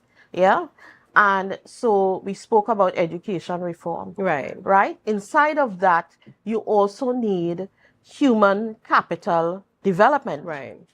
159 million for human capital development is not going to turn around or begin to turn around the challenge we have with the diagnosis we made. You understand? So you're running into all of these other areas, but the one key area that is going to make significant turnaround, we really have not put much into that. Okay? And I really have to admit that I was very disappointed with that 4% increase, because we have 2 teachers at the helm. You have the Secretary of Education, who was a former teacher. You have the Chief Secretary, who was a former teacher. So how can we have that much slippage in the last 2 years of 4%? It means that there's something wrong with the education system. They are not seeing it, whether they don't have the courage or they don't know what needs to take place in it. Something is going awry there. Right. Okay? Additionally, we have the decline, the serious decline in the economy. Now, from 2015 to 2021, under the PNM reign, you had a slippage of about 23% of the economy. Under this administration, according to their figures of a 5.9% budget, where it's 80,712 people that they are catering for, that indicates that the decline is now at 13% under this administration in the short 4 years. So we have a serious issue there too. How do you explain that to the public? Because we've heard that the economy in Tobago experienced a growth in the presentation, and you are saying it actually experienced a decline. So hearing that and then hearing this, how do you explain to our viewers, exactly what you're saying? Okay, so maybe you got your increase in your salary by 3%, yes, however you got that increase, but then you've had triplets being born. Yeah, can that money really feed the household? Whereas before you had the increase, you had maybe one person in the house, two people in the house, and so there's a difference between the GDP as a growth and the GDP per capita. Meaning, does that money trickle down? And it is showing less and less that the money is trickling down to everybody across Tobago. So a certain subset may have experienced the increase, but in terms of the trickle-down effect across Tobago, it's getting worse. And people have seen it. You go to the grocery. I'm sure you have, Natalie. You go to the grocery and you can't buy what you were able to buy a couple of years ago. The money just not going anywhere, So that is how it is explained. And people usually don't look at the gross, GDP. You want to see how did that really affect the man on the street, your average Tobagonian. And the effect is that there's been a 13% decline, and therefore the money cannot pay for all the things. People are struggling to pay for school books, struggling to put food on the table, struggling for transportation, all of these things. And so that is the impact, the sad impact of it. Mm-hmm. So do you think the money is allocated for agriculture, the 131.9 million, can assist with the figures you've presented? Because as you say, we're spending the money on the food. We know the prices of food, it seems to be going up. With the injection of this money, if received, or part thereof, because I know the secretary would have said, the focus is on food security, agribusiness, innovation, sustainability. So do you think that, the investment there can help alleviate that? If we turn around, you hear a lot of people talk about our food import bill, how that ties to inflation, etc. So you have to also look at the other three budgets. This is not our first budget. The other three budgets also would have put emphasis on agriculture. What have been the achievements in agriculture in those areas? There's been a further decline in terms of the agricultural sector. So just saying that you're going to put that extra money in agriculture, how is that turning around the sector? Especially when under the development program, you are putting $1.5 million for productivity and generating growth, right? As part of the development. And as part of the development, you put 1.5 million, of which agriculture is a part of that. So it says to me that you're really not sure what you're doing. Because if you're putting 1.5 million, can't begin to touch. If you say you're doing, what is that thing they call them? Oh gosh, the name is slipping me now. They're creating these food or agri-processing. The hubs or something like that. That name has slipped me now. Sorry about that. That's all right. But if you're putting those together, the mega farms, I'm sorry. Okay. You keep touting that we're doing mega farms. Yes, you're going to start these mega farms. Right. If you're doing that, it cannot be 1.5 million in the productivity sector under your development program that you're putting in to say you're doing mega farms. I mean, that's child's play. And so you're not getting a sequencing of the budget in terms of how it has been developed, how it has been analyzed to produce what you want. What you have is certain sectors saying, okay, I will be primary this time, you will be primary this time, I'll be primary this time. Here's your money. Right. And there's not a coherent look at the whole picture to say what really can drive the Tobago economy, given the challenges that we have with productivity, with undereducation, with a major employment by the government. You know, we are technically a government economy. How do we begin turning that around so that Tobago can grow to the level of prosperity and freedom? Do you and think that is what we want? Do you think it can be turned around if central government, whoever sits there, gives Tobago what Tobago asks for? Because of course history would show whatever is asked for, it's not given. So if it is that Tobago gets all it wants, it's just like managing your home. If you get the resources you need, then you can plan better and implement programs. So do you think that might be one of the challenges for whoever may sit at the THA? The challenge is that we have to take responsibility for where we're falling short. Yeah?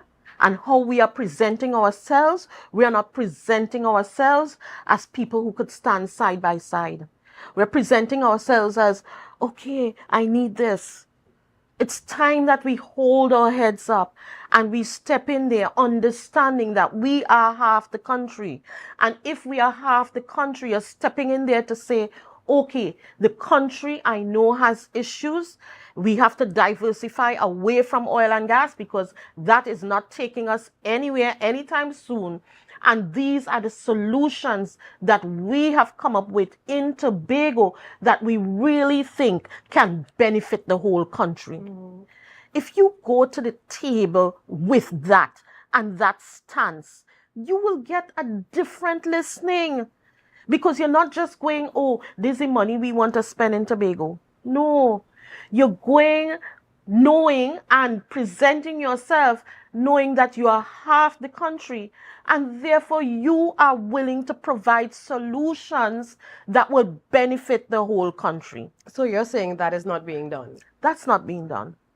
That's not being done. Because if you're presenting in that way, I mean, who's going to, they had to be really spiteful to look at you and say no. But you have to put the justification because remember, the government also has rules that it has to treat with. Right. They would have to go to parliament and debate and defend what they're doing. And so if you present it in that way, it makes their work easier to do, where they can demonstrate, listen, Tobago has this plan. Right? Their projections is that it can create this amount of returns and therefore we agree this could be a true diversification effort that could benefit the whole country. Right now, if you look at our bill, it continues to be a consumption budget. We cannot continue to be a consumption budget, else we will not go anywhere. But we need to know what are some of the things that can begin turning around our returns on an investment. Right. And when you do not bring your communities into the discussions, then we're not going anywhere anytime soon. The foundation is the strongest part of your house.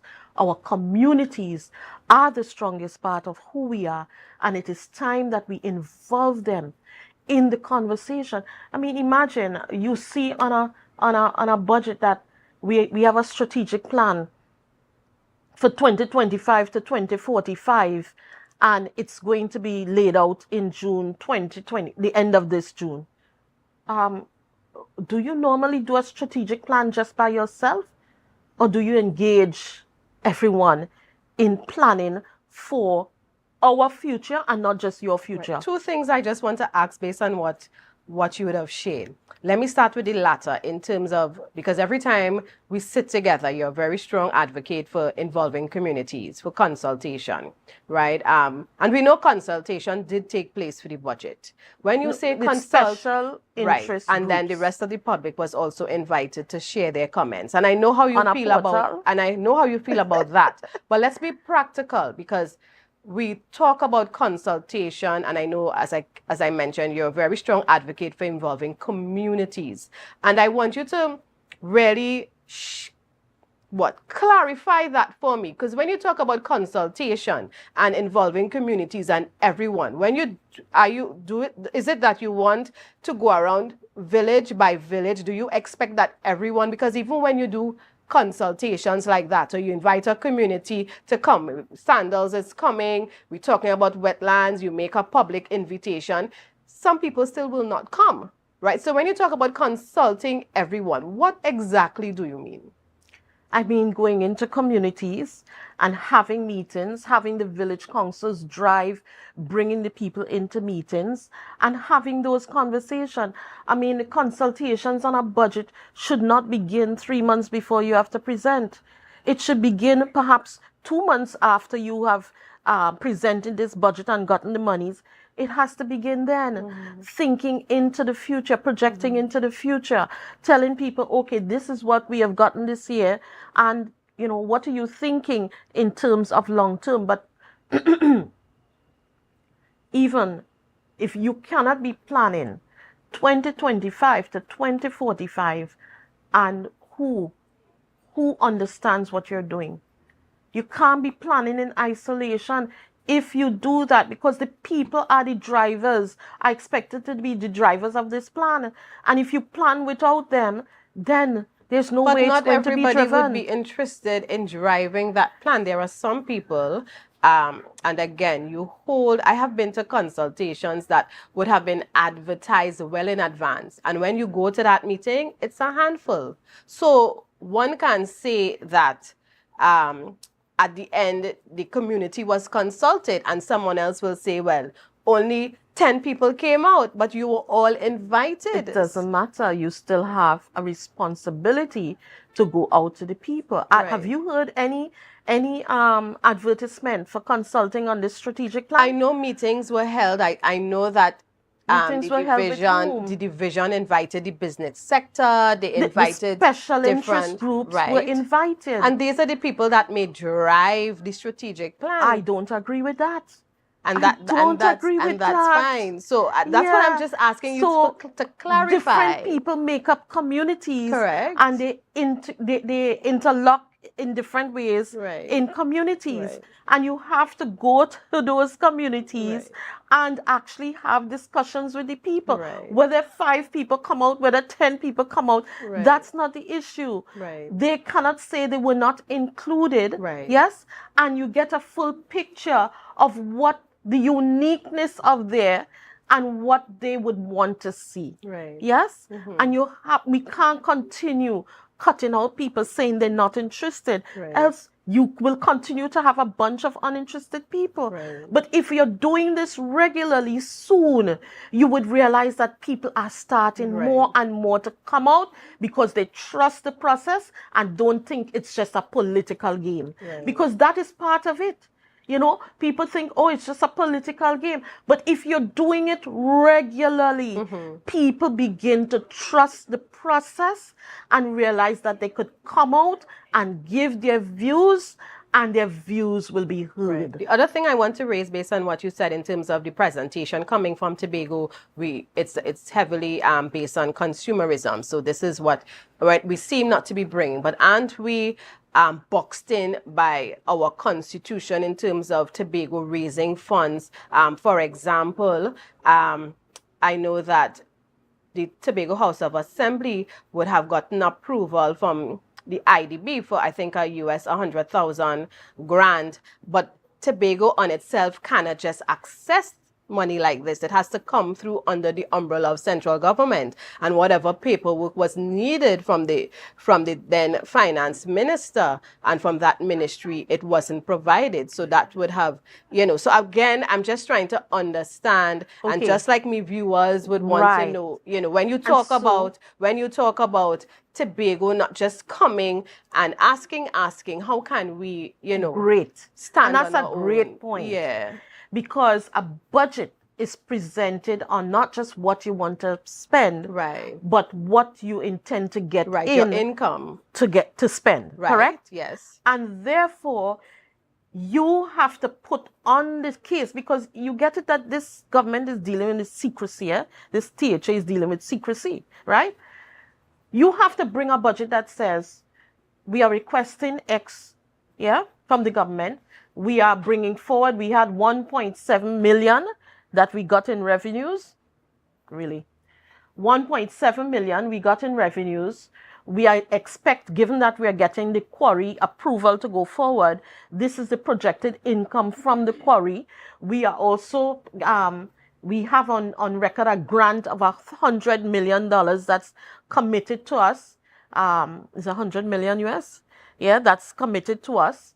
And therefore, we are putting this also on the table in terms of all that we can see coming in, and these are our expenditures. And that comes as a whole picture in the budget. When you put that as a whole picture, and Tobagonians know about that, you think you could send that to Trinidad and it's easily refuted, where they say they're not allowing the grant or something like that? Because you really have shared with the whole of Tobago the whole picture. But you can't just be presenting what you want to get from Trinidad, and in the corner you're dealing with $100 million grant that you really have not shared as a whole picture of what your budget is going forward for the next year. Additionally, we kind of throwing out the word, autonomy. The budget has not accounted for, the expectation that is where we are going. So you've not seen any line item for legal fees or meetings or anything that's dealing with the autonomy issue. So it's almost an expectation that we're really not going to get it, but we're just mentioning it, just to say that we did. So that also is a challenge. So I really think they could have done more in presenting a whole picture, not just the 1.7 million they got, but what are the projections, because that is what the government does, The government says, well, we expect the oil to come in at this amount. We are pegging the budget at this amount. But we are also going to take loans of X amount so we can meet what will adequately take care of the country. That is your role in the THA also. You said 7% is what we need. And so whilst you're presenting, you're going to say, well, I intend to get 5.9% from the government, but I also intend to either borrow or I'm getting this grant or whatever. Paint the whole picture for us, the good, the bad, the ugly, the indifferent. Your responsibility is to paint the picture for us and show us how you're going to take us from here into prosperity. And we're not seeing that. We're just seeing the hodgepodge of things, okay, with this. But it doesn't align with the challenges that we have. One of the other things that we need to ensure is that we're really preparing ourselves for what we call high-value export services. That has to come into play. And I'm not seeing that anywhere. In those and it's areas. so unfortunate that my director is telling me that we have to wrap up because of our time. But I'm such an exciting yes, because the questions, even with that export again, we talk a lot about what we can do, we should do, but we are still boxed in by the rules of the government. No, we're not. Even with some things, because even to export again, and I remember even on Youth Wednesdays, which was yesterday, the youth brought up that topic, and having Tobagonians to have to go to Trinidad to get their food tested to make sure it's export worthy and all of these little things that someone may say, well, it's just a boat ride away, it's a plane away. If you're serious, you will do it. So, it may not be as easy for some people or convenient, while in Trinidad, it's there. But I would no, but let me add to that. There's an issue of supply and demand. Right. You cannot expect Caribbean to come and put a whole center here just for the 3 people who want to go or who are export ready. Yes. So we have to get our people to Trinidad. When Caribbean sees, my goodness, is over 500 people coming from Tobago. We should open an office. We should open an office. Yes. Yeah. So we have to bring this conversation to an end. There's a lot to say, a lot to explore. I know you two in your circles, your social circles, are also still talking about the budget, how you feel about it, and waiting anxiously to see, what Tobago will actually get from the new government that is sitting as a central government. So thank you, Dr. Angus, for sharing with us. It's always a pleasure, as I mentioned, to have you with us. Thank you. Let me just put in a plug for the Calder Hall community, the Eric Hubble Memorial Group, where they're celebrating Eric Hubble. And today they actually have a health fair. Yes. So come in and get your checkup. Get your checkup between 8 and 2 p.m. at the Calder Hall multipurpose complex. All right, so that's going on right now. So viewers, we go for a quick break. When we return, we have some other very important guests who will be sharing their philosophies. And yes, it's election, but who and when and why? Stay tuned and you'll find out. I say thanks a favor to wake up and hear my neighbor. 60,000 people strong, and the vibes is never. Do more, live more. Do more, live more. Oh. This is how it's gonna go. Do more, live more. They better look up and look, 'cause this is your show, and everybody's gonna know.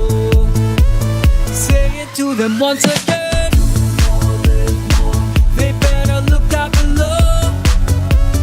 This is your show, and everybody's gonna know. That's how it's gonna go. They better look up below, 'cause this is your show. Are you in a dispute with a registered investment service provider of the TTSEC? Or maybe you're the victim of an investment scam? You can lodge a complaint or submit an anonymous tip to the Trinidad and Tobago Securities and Exchange Commission. Download our Investor Protection app or go to ttsec.org.tt to access our complaint form or submit an anonymous tip. Write a clear summary of your complaint. Submit copies of supporting documents along with the originals for verification. Provide a copy of the feedback received from the entity regarding your complaint. All investor complaints or scam reports submitted by the public are acknowledged and reviewed by the TTSEC. Investigations are pursued based on the outcome of the review.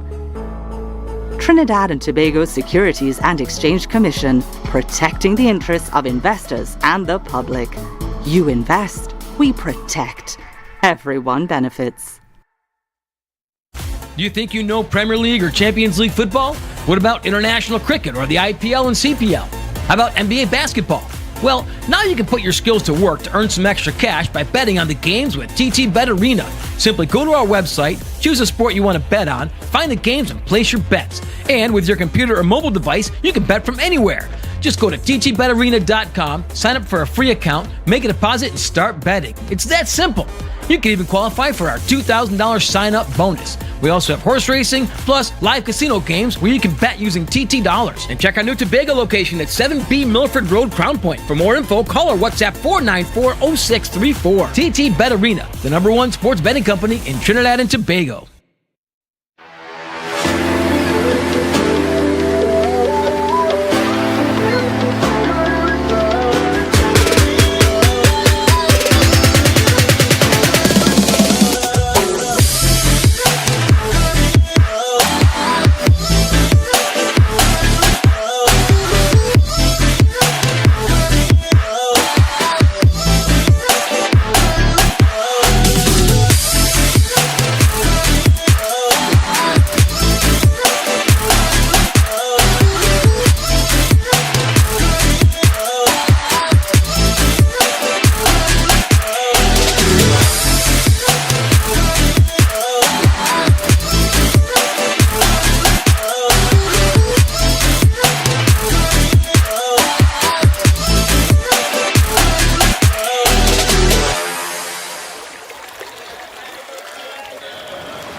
TNTech is pleased to advise that its Roxborough Service Center has reopened.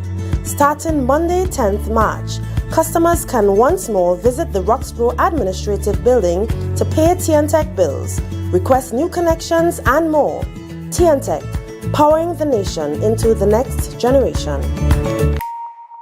Want to get better? Where to start? What kind of exercise to do? What to eat? How to get restful sleep? Need a doctor to search for root cause? Look no further. Come to Majuba Hill Lifestyle Center Foundation at our Wellness Center in Goodwood, or Food Hub in Darrow Springs, Scarborough, or Doctor's Office in Goodwood and Darrow Spring. Contact 49 Swift 4979 438.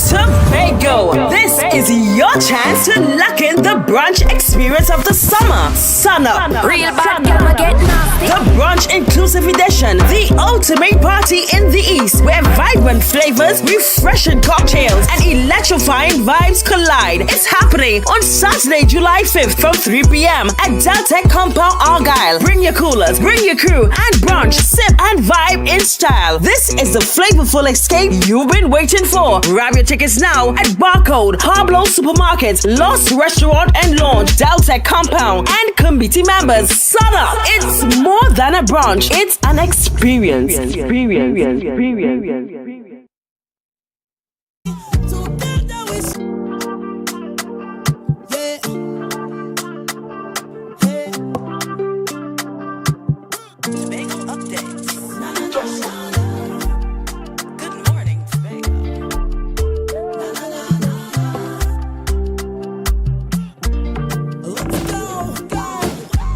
It's a brand new morning, rise up to a brand new dawning. As the passion start to rise, the energy fill the skies.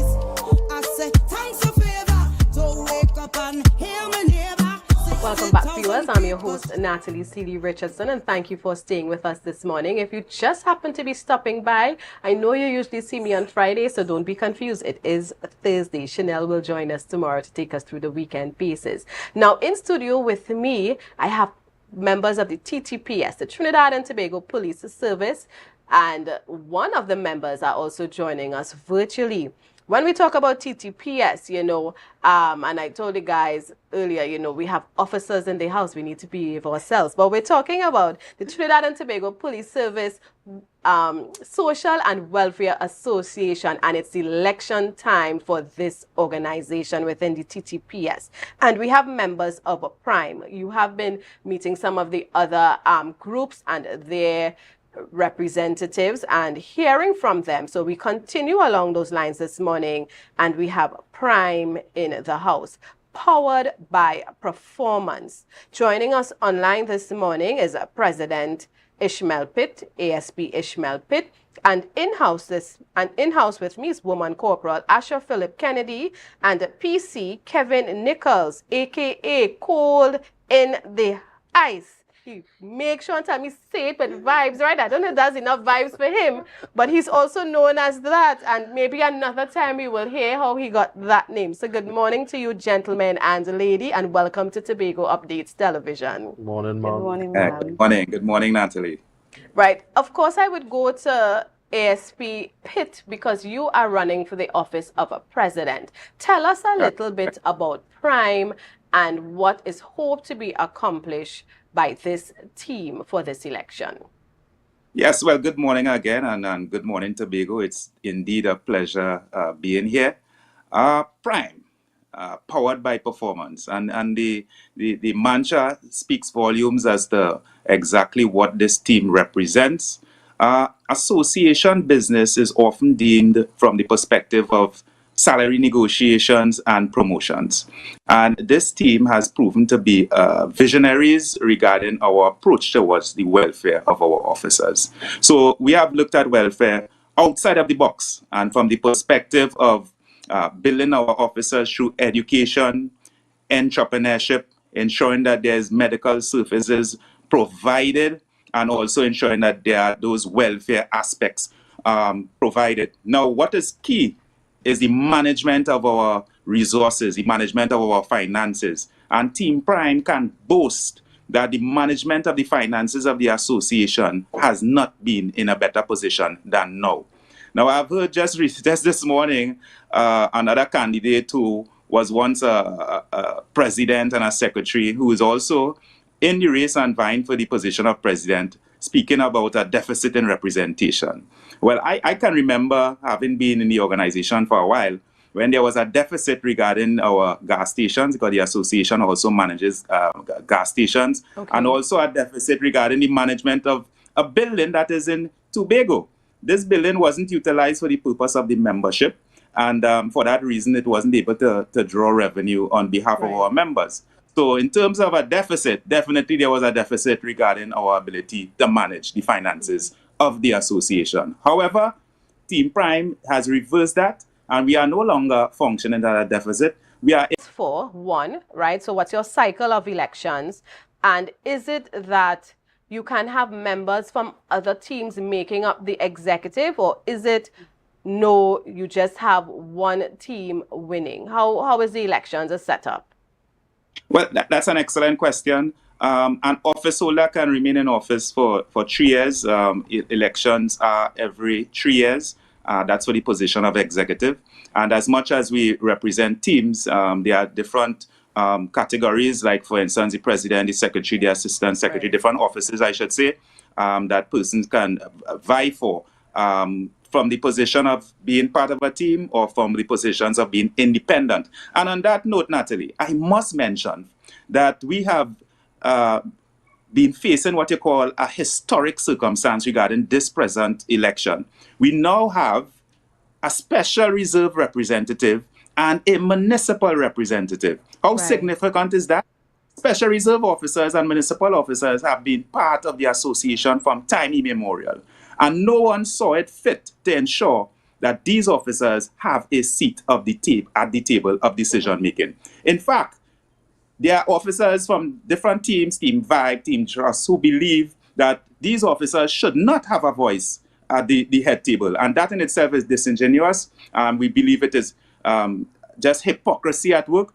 Team Prime represent inclusion and not divisiveness. So you have Mr. Cole in the Ice in studio with you, and he'll be able to advocate that point even further. And Ma'am Kennedy will tell you about the tremendous things that Team Prime is doing in Tobago and also have envisaged for Tobago. So before I bring your colleagues into the conversation, I want to direct this to you again. So is it that Team Prime is the only entity that has these two positions, or these two candidates from these two groups or arm of the TTPS on their slate? Let me get that clear. Excellent question. So there's a team in particular that doesn't have the municipal rep and doesn't have the special reserve rep. There are other teams that have them, but they have them just because they believe they can facilitate their agenda. But really and truly, based on what they have been writing and requesting behind the scenes, they are still questioning why we have sought to go in the direction of inclusivity. So, and that's why I use the word hypocrisy, because at the end of the day, the money that I am paying towards the association as a member is similar to the money that the municipal officer is paying and the special reserve officer is paid. So we have a first division officer's rep, and nobody has questioned that. So why at this point in time, everyone is writing from here to the planet to challenge this decision that can only augur well for the combined efforts of our officers, holistically speaking? And of course, let me bring in Cole in the eye, Special Reserve Police Rep, right, Officer Kevin Nichols. How do you plan to advocate for the Special Reserve Police officers through Team Prime? Well, good morning, ma'am, and good morning to the viewing public of Tobago and also the listening public in the wider country, Trinidad. Miss Natalie, I want to first tell you that this advocacy that you're asking didn't start because of this election. Right. I have been in the service since 2006, and I have been advocating for the benefits of SRP since I had 2 days in the work. When I came in, I observed that it was unfair, it was ridiculous and archaic the way that SRPs were being worked and the way that SRPs were being remunerated. So this advocacy on my part would have started since 2006 up to where we are now. Now, I have said that we have had a very long, hard road in the trenches fighting for this recognition, and it is utterly disrespectful that other entities would come now to question the validity of officers being in the association. Right. Officers like myself and others, and also the team that I lead, we have been hard at work behind the scenes, of course, pushing the status quo for the inclusion and the betterment of SRPs. This would have started to bear some fruit under a previous executive, but yet still that executive, although they initiated betterment for SRPs, they did not see it fit that we should have been part of the decision-making process. Okay. And though we continued trotting on from 2010, where we would have seen small successes, I could say clearly that it was small successes in the right direction to where we sit now in 2025. I plan to carry on with that advocacy for inclusion and betterment and better remuneration for the SRPs. We have provided a plan, and I dare to say that I am the only Special Reserve representative that has presented a manifesto to the SRPs. And everyone knows that a manifesto is your roadmap on what you plan to do for the SRPs. And I encourage all SRPs to take a read, because for the officers who I have met along the way, who would have interacted with me on a daily basis, they could clearly see and attest that Constable Nichols, Cole in the Eyes, is a man for the officers. He is a man to his word. He is a man that is diligent in what he does. And I plan to bring the honesty, the integrity, the hard work, service into this position. It will be the first time that an SRP will be sitting at the executive, and I intend to set very high standards for that office. Right. And one quick question, Constable Nichols. What is one thing, because of course you would have a list of areas you would want to advocate for and see improved, but just share with us one specific area you would really, be championing as you sit on the executive? The first thing I would like to champion, which to me very, very important, is the recognition status. Okay. A lot of rumors have been spread between the population of the SRPs that the association cannot represent them. And that is a misconception. The association does represent officers. The only thing that it cannot represent officers in, it's their salary negotiation. So the recognition status would allow the association to finally negotiate when it comes to what matters the most, which is your salary. Now, we already have the plan on how to do it. We have already accomplished the majority of the signatures that are needed. And within the first 30 days of assuming office, I intend to get the outstanding amount of 400 signatures, and with the recognition status, we could immediately prepare for the 2020 to 2023 salary negotiations. Okay. And let me bring back in your presidential candidate, ASP Ishmael Pitt, before I go to our lone lady rep this morning joining us. Again, I asked a question, but I don't think it was answered in terms of the election process. So let's assume I'm a member of the TTPS and I would like to vote or take part in this election process. Is it that I am voting for a team, prime plus others, or am I voting for the individuals so your executive can be made up of members from different teams? So let me explain it differently. Yeah. The different offices, and some persons would approach it from the team perspective, and they would approach it from a perspective of being an independent person. Right. So to answer your question directly, you can approach it from both areas. It is still up to the person who is voting on that day to determine whether they are going to go based on team or they are going to go based on independent office holders. So I trust that question. A bit. So if I'm coming to vote, right, I have the option of voting for just a slate, one slate. So I can say I am voting for, I'm putting my vote for Team Prime. And when I do that, that means I'm selecting everybody on that slate. That is correct. Okay. And then I have the option of if I say an independent candidate for a particular office, then I can also do that. You can also do that. And notwithstanding somebody is part of a team, and they haven't gone up as independents, that doesn't mean to say that you cannot choose somebody from one team, another team, in order to form who you think might be the best executive. Okay. Yeah, so that is up to the person who goes into the polling station. So those are the options that are available. Right. And based on what you shared with us, I get the impression that, of course, you're not new to this, right? And who is the incumbent? Are you the current president or outgoing president, or is it someone else? I am currently the vice president. Vice president. Okay. And you're throwing in your hat now as president. Indeed.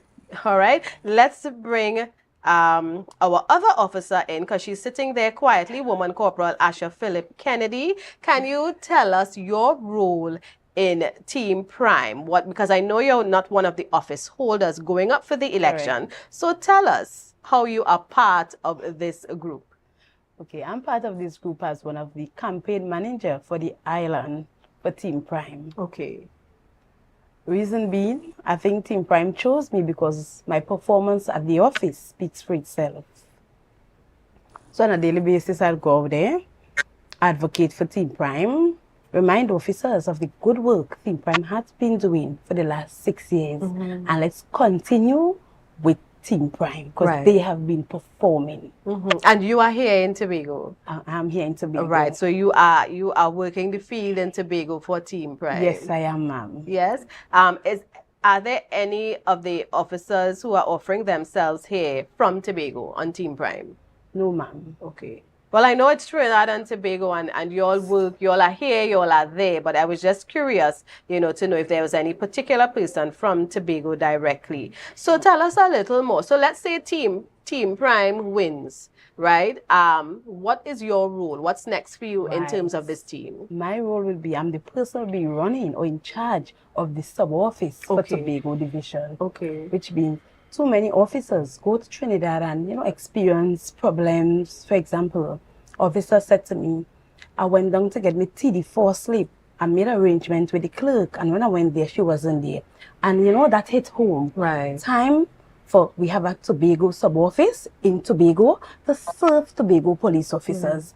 So Tobago police officers will be at a better place. They come right there, home. Right. They are home. Yes. They are getting service at home. Right. So that's not how it is set up currently, having No. a Tobago sub-office. No. But when Team Prime win, Tobago ensures that sub-office. And we are all happy and we are all waiting because they have someone competent to work at that sub-office. That's quite interesting, though. The manifesto was presented the first 100 days, and I had the opportunity to go through the manifesto. Quite impressive.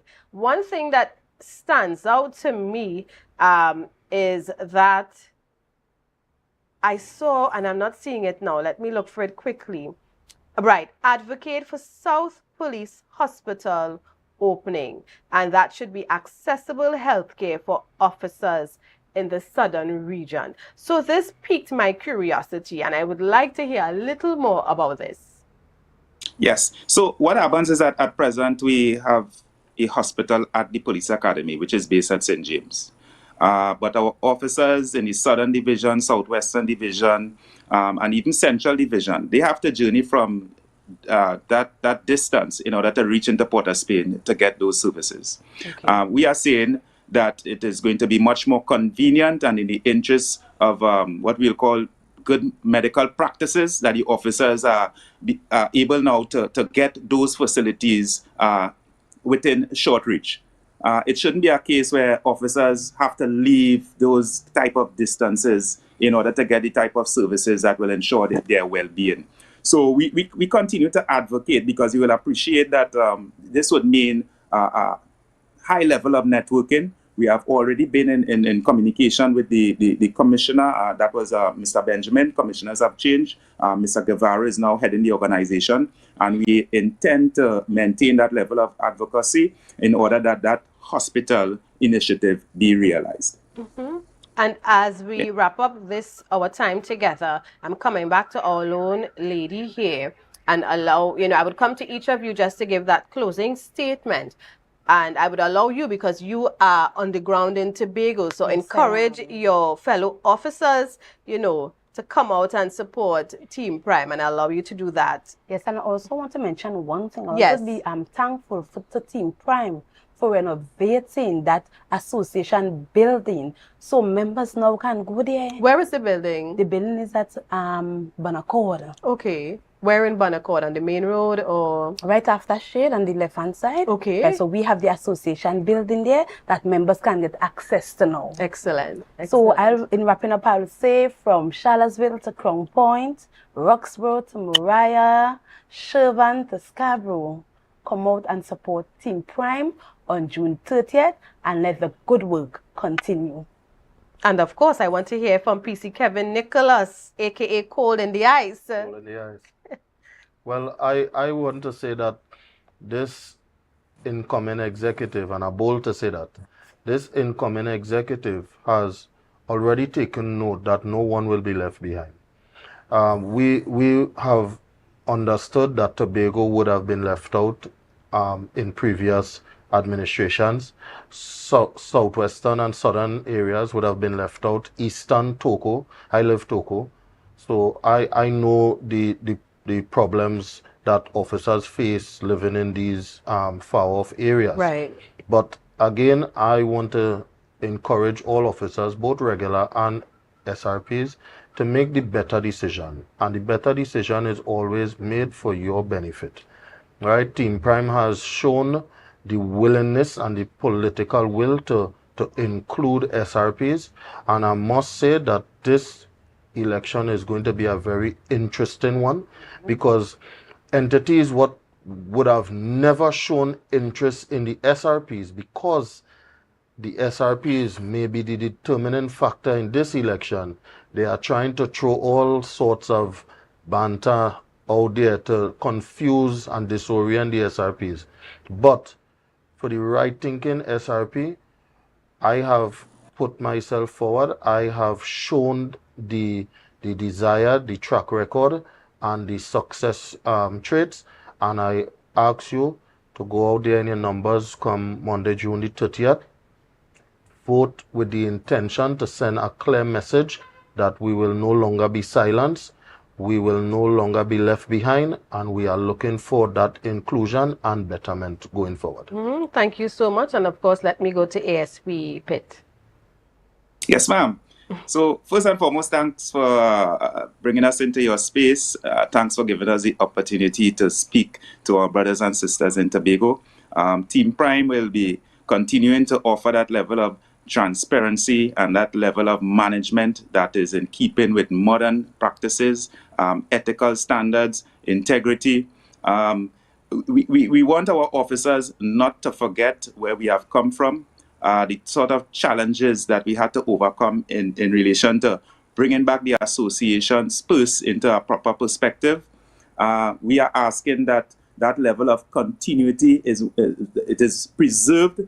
There are so many misinformation out there, Natalie. The election, and we have to thank Team Prime for this as well. The election has become tremendously attractive, and there are so many teams. We understand that there are so many persons who will be offering themselves for polling day to determine who the executive is. We want persons to sift out those misinformation and fact check it. For example, there's a team that is indicating that $40 out of the present contribution was unlawfully brought to the members, and we must say that we rebut that, and it is something that continues to what we would call kind of plant that seed in the minds of our voters that things have gone awry. But we are here to say this morning confidently and confidently that at the end of the day, the records are there. We would invite persons to come and see it, make the prime choice, vote, performance, prime, powered by performance. Thank you so much, Team Prime, for representing your entire slate this morning and letting us know what you are about. So for those of you who are part of the TTPS, June 30th is a very important day for you, so ensure that you go out and vote. I know some of us in various organizations, sometimes when it's things like this, we may, not want to be a part of it, but I always think it's so important to be a part of a process like this because you're talking about representation. So thank you again, and all the best to Team Prime. I would make sure and find out, what some of the end results are next week to hear how everyone would have done, and I wish you all the best. All right, viewers, so this is it for GMT this morning. Now, I know that Scarborough is going to be hot today. It's going to be even hotter tomorrow, as we know that many of the young persons from Trinidad are coming in because it's Island Crashers weekend. So I encourage you to be safe, plan your business smart. The Fast Ferry is doing an extra trip today. It's doing an extra trip tomorrow, I think, but I know today there's an extra trip planned. So it's not just the 9:30, 10 a.m. docking. One is supposed to come in around 2 o'clock, and then you have the regular one later on this evening. So be smart, prepare for it. If you don't have to be around downtown Scarborough around that time, don't be in it. And let's continue to be safe. We saw that very terrible vehicular accident happening in Lambo yesterday afternoon. I'm not sure of any updates. I'm not sure if there were casualties, but just looking at the vehicles, I know it was terrible. So sometimes, we just react. Let's be smart on the roadway. Let's not play with each other's lives. We all will get there. Tobago is small enough. We will get there, and let's arrive alive. We know about that campaign. I encourage us, please, after what I saw yesterday, it was really unbelievable. So let us, as I always say, be your brother's keeper, and let's live together in unity. So that's it. Remember, it's Thursday, and Chanel will join us tomorrow, Friday, right here on GMT, so stay safe.